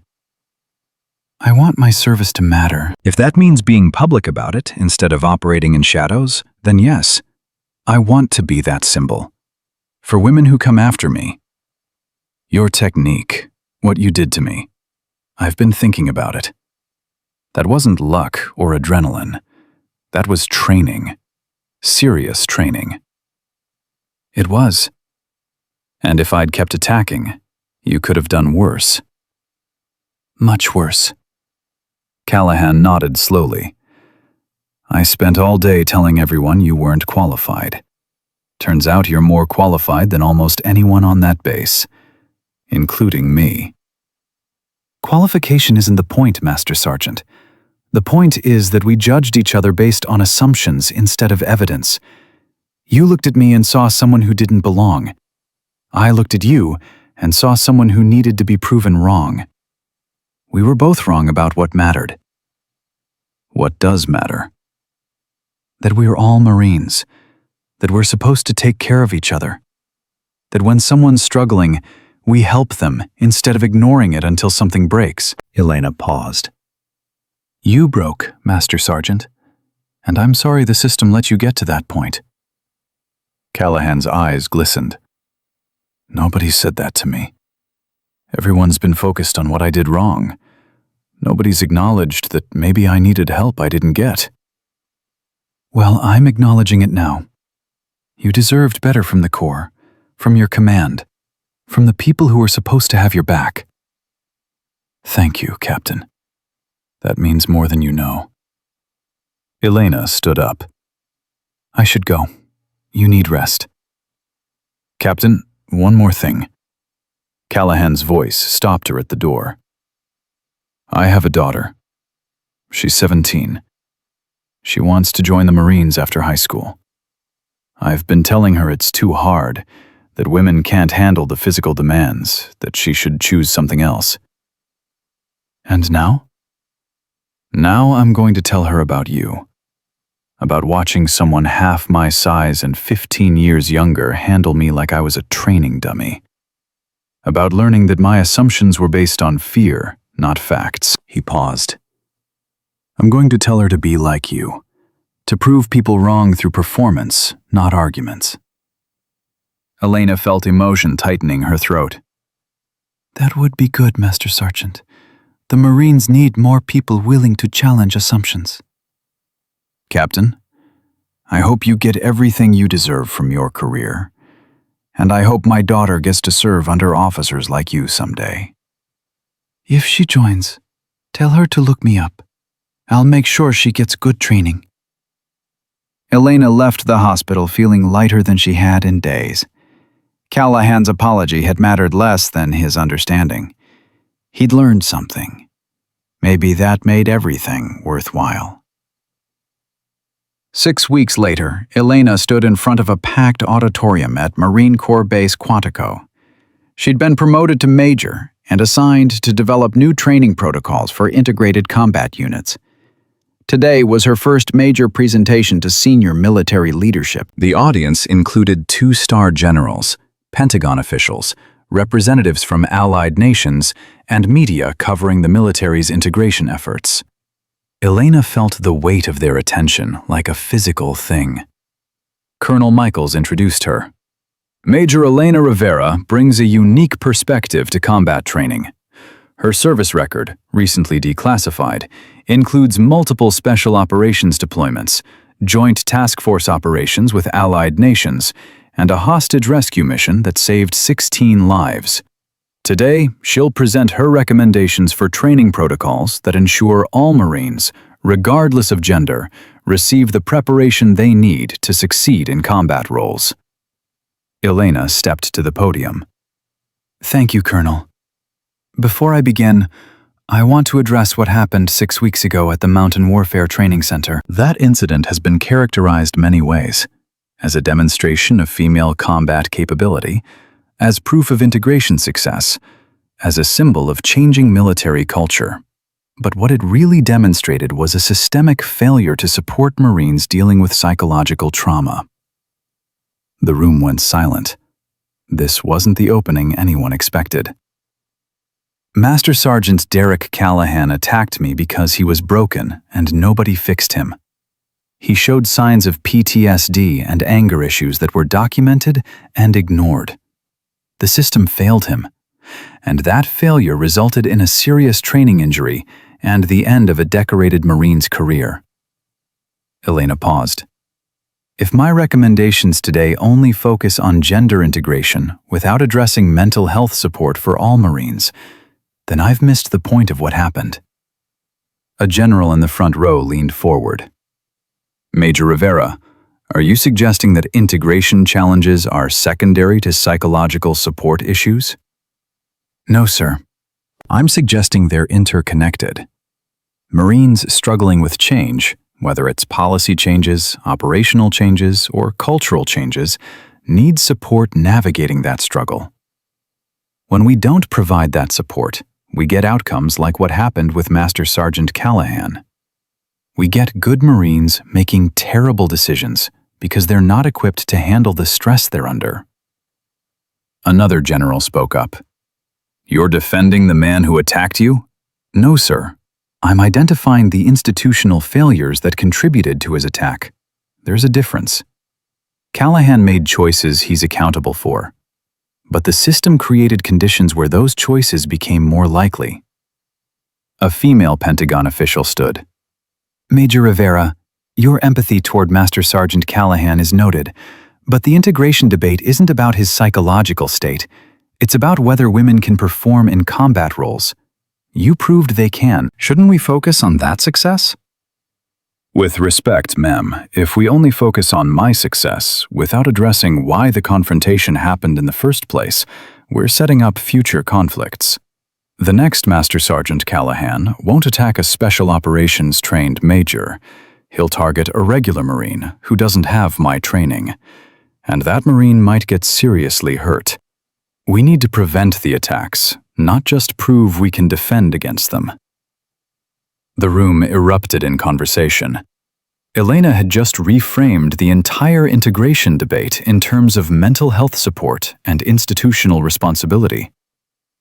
General Patricia Morrison, a 3-star with a reputation for straight talk, raised her hand for silence. Major Rivera, I've read your service record. I know what you're capable of. I also know you could use this platform to advance your career, to become the face of integration success, to leverage your story for personal benefit. Instead, you're using it to advocate for a Marine who attacked you. Why? Elena met the general's eyes. Because my mother taught me that respect is earned by doing what's right, not what's convenient. Master Sergeant Callahan needs help, not just punishment. Every Marine dealing with PTSD and anger issues needs help. If my platform can get them that help, then I'm using it correctly. Even if it complicates the integration narrative? Especially if it complicates the integration narrative, ma'am. Simple narratives don't change complex systems. We need to acknowledge complexity and address it head-on. General Morrison smiled.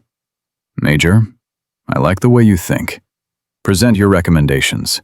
Elena spent the next hour outlining comprehensive training protocols that integrated physical preparation, psychological support, leadership development, and cultural adaptation. She presented data from allied nations with successful integration programs. She shared insights from her own special operations training, and she repeatedly emphasized that successful integration required supporting all Marines through change, not just preparing women for combat roles. The response was overwhelming. Military leadership approved her recommendations for immediate implementation. The Pentagon committed funding for expanded psychological support services. Allied nations requested copies of her training protocols.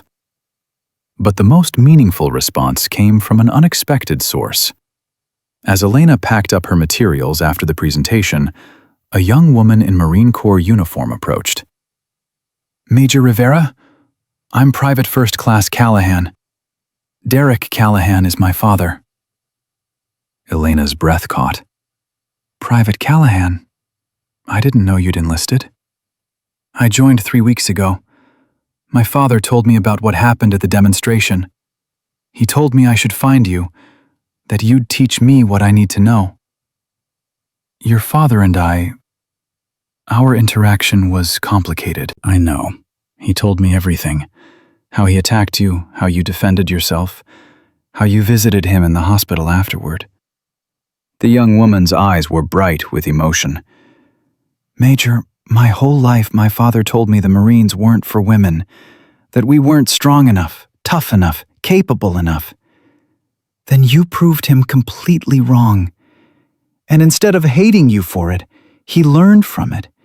He's getting help now, real help, and he's supporting my decision to serve instead of fighting it. I'm glad he's getting help, Private. He told me to tell you something.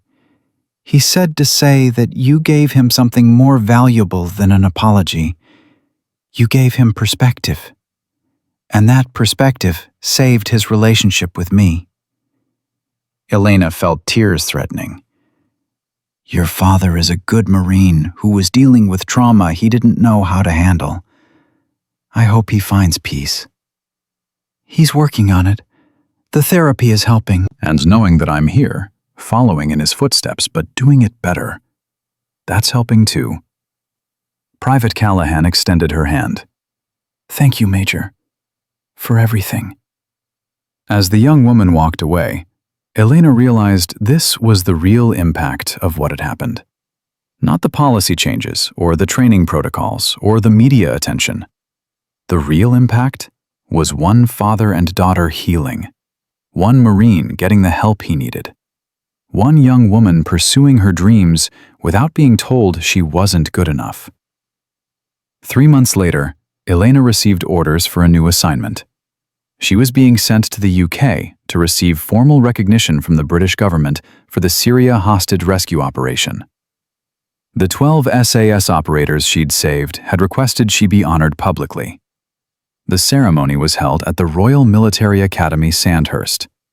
Elena stood in dress uniform as a British general read the citation for extraordinary heroism during a joint special operations mission to rescue Western hostages from an extremist compound. Captain Rivera, serving in an advisory capacity with British SAS forces, single-handedly neutralized 3 armed hostiles in close-quarters combat when the rescue operation encountered unexpected resistance. Her actions directly saved the lives of 12 British operators, 3 American SEALs, and 4 civilian hostages.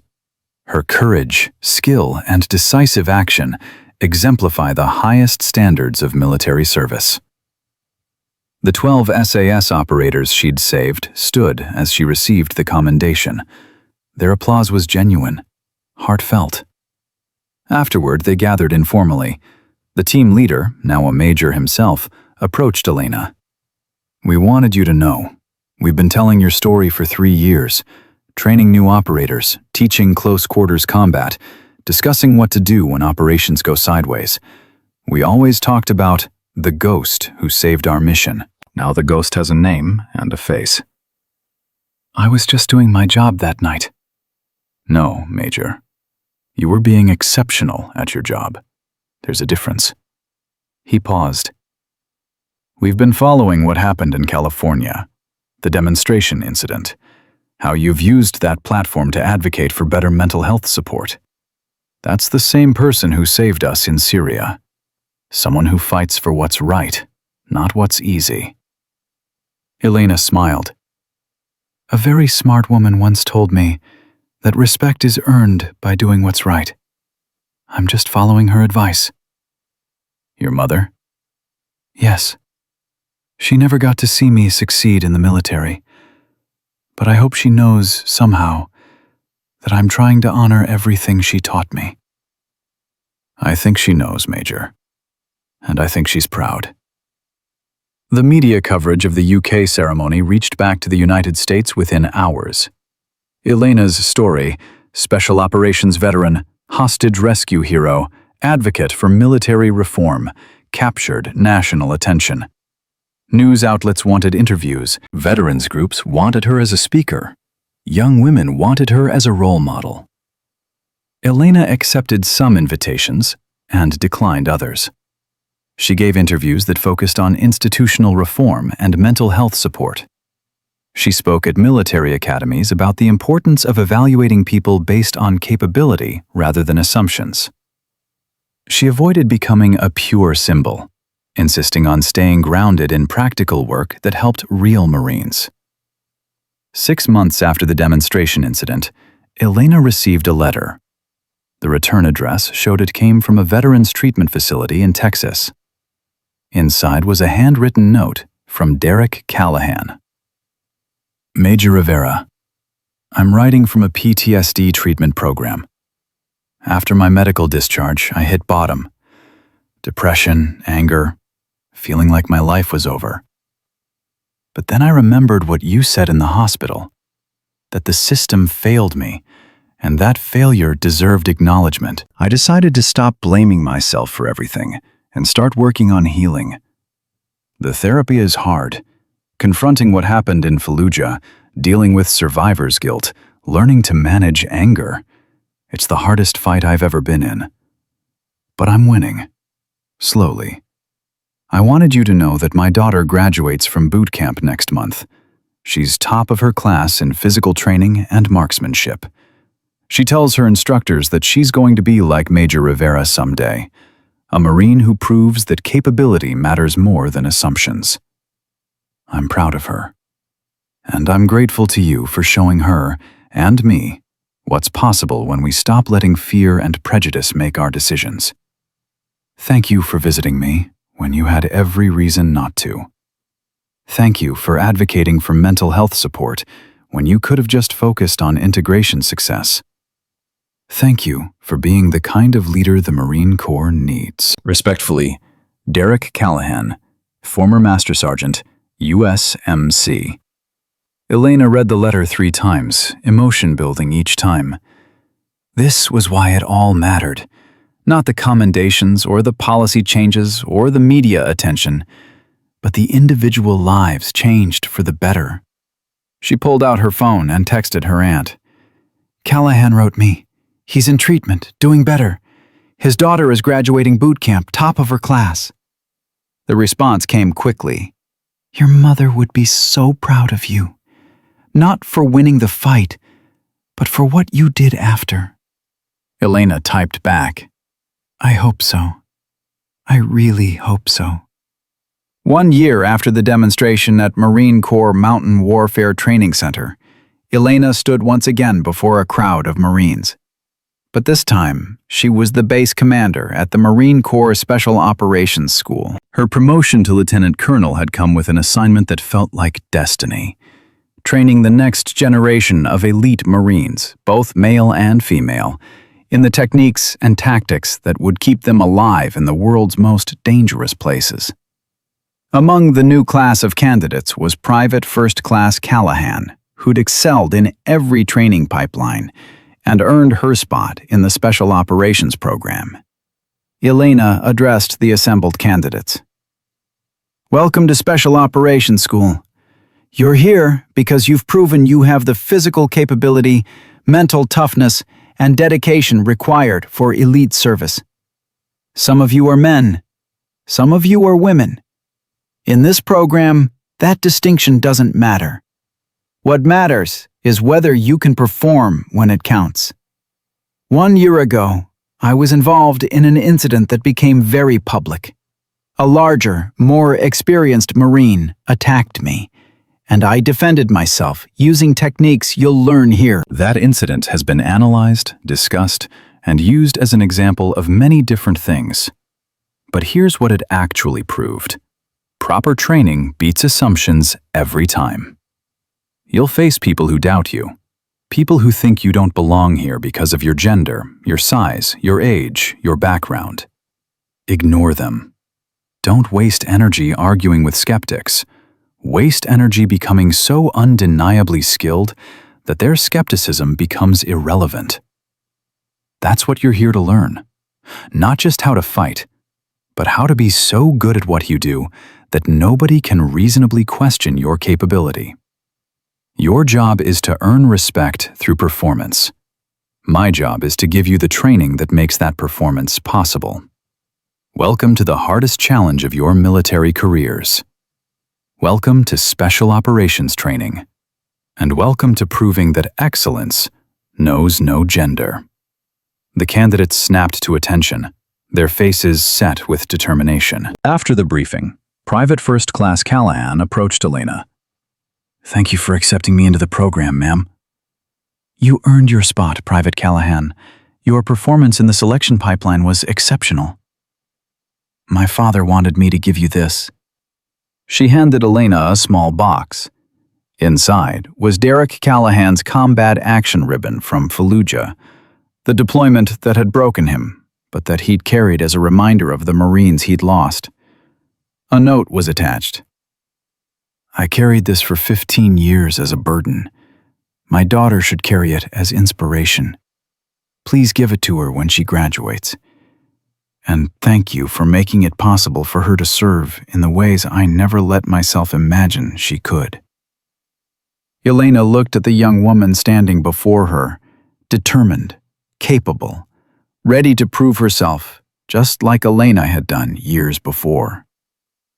I'll present this to you at graduation, Private. Your father wants you to have it. But you're going to have to earn your graduation first. Yes, ma'am. I intend to. Good. Then let's get to work. As Private Callahan joined her fellow candidates, Elena reflected on the journey that had brought her to this moment. From the East Los Angeles neighborhood where her mother had raised her, through classified operations in hostile territories, to a public demonstration that had changed military policy, to this, training the next generation of elite warriors. Her mother had been right. Respect was earned through performance, not demanded through arguments. And the people who underestimated you were showing you their weakness, giving you an advantage they didn't even realize they'd given. Elena had been underestimated her entire career. People had looked at her and seen someone who didn't belong, too young, too small, too female. They'd all been wrong, and now she was ensuring that the next generation of Marines would never have to fight the same battles she'd fought. They would be evaluated on capability, trained to excellence, and given the opportunities they deserved based on performance, not prejudice. 150 Marines had watched her fight that day at the Mountain Warfare Training Center. 200 had witnessed what happened when assumptions met reality. Those Marines had gone on to their own units, their own commands, carrying the lesson with them.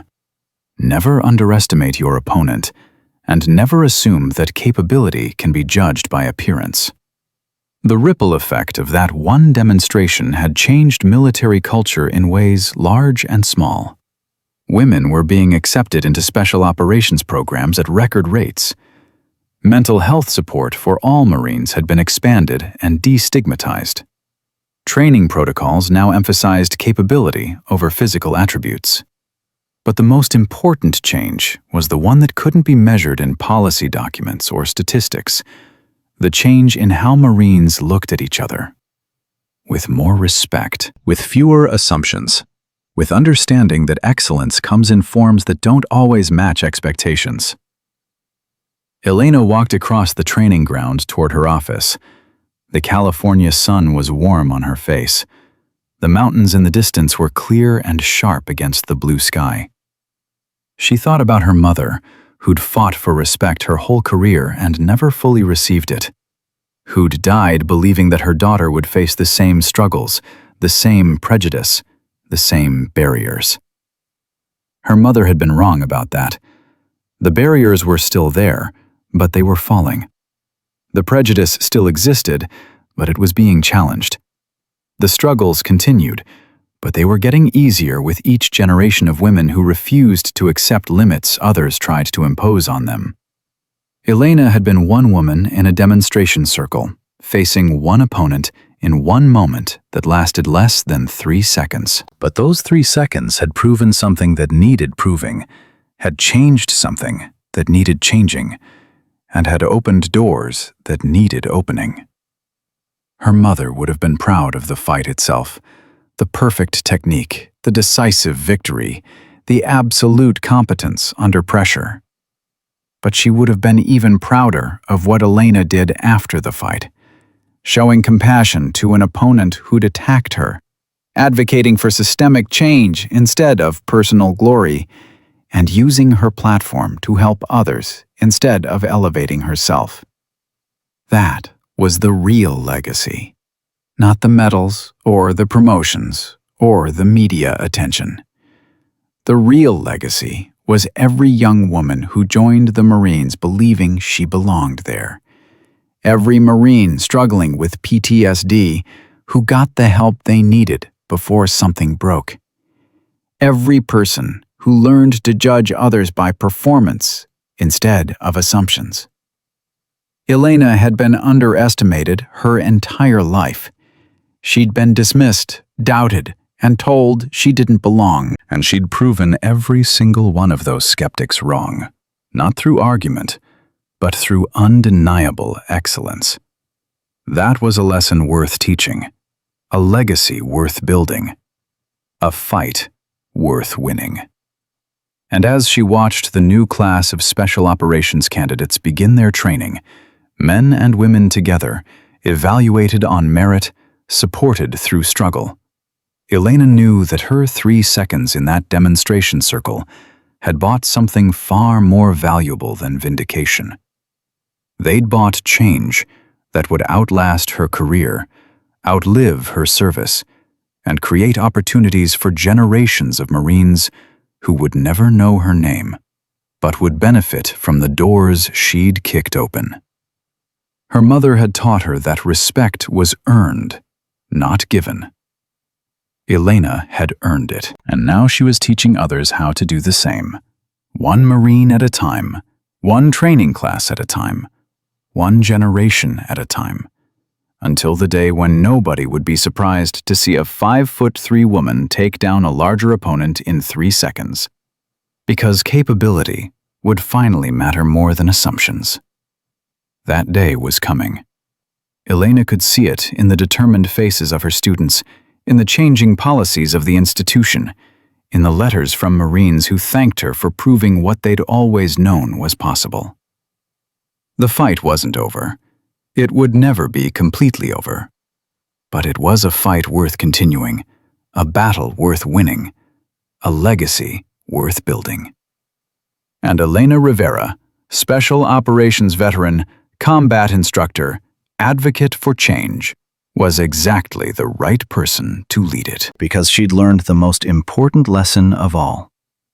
The most dangerous opponent is the one you underestimate, and the strongest warrior is the one who refuses to accept limits others try to impose. That lesson had served her well in Syria, in classified operations across 7 countries, in a demonstration circle in California, and in every moment since. And that lesson would serve the Marines she trained, the institution she helped reform, and the culture she helped change.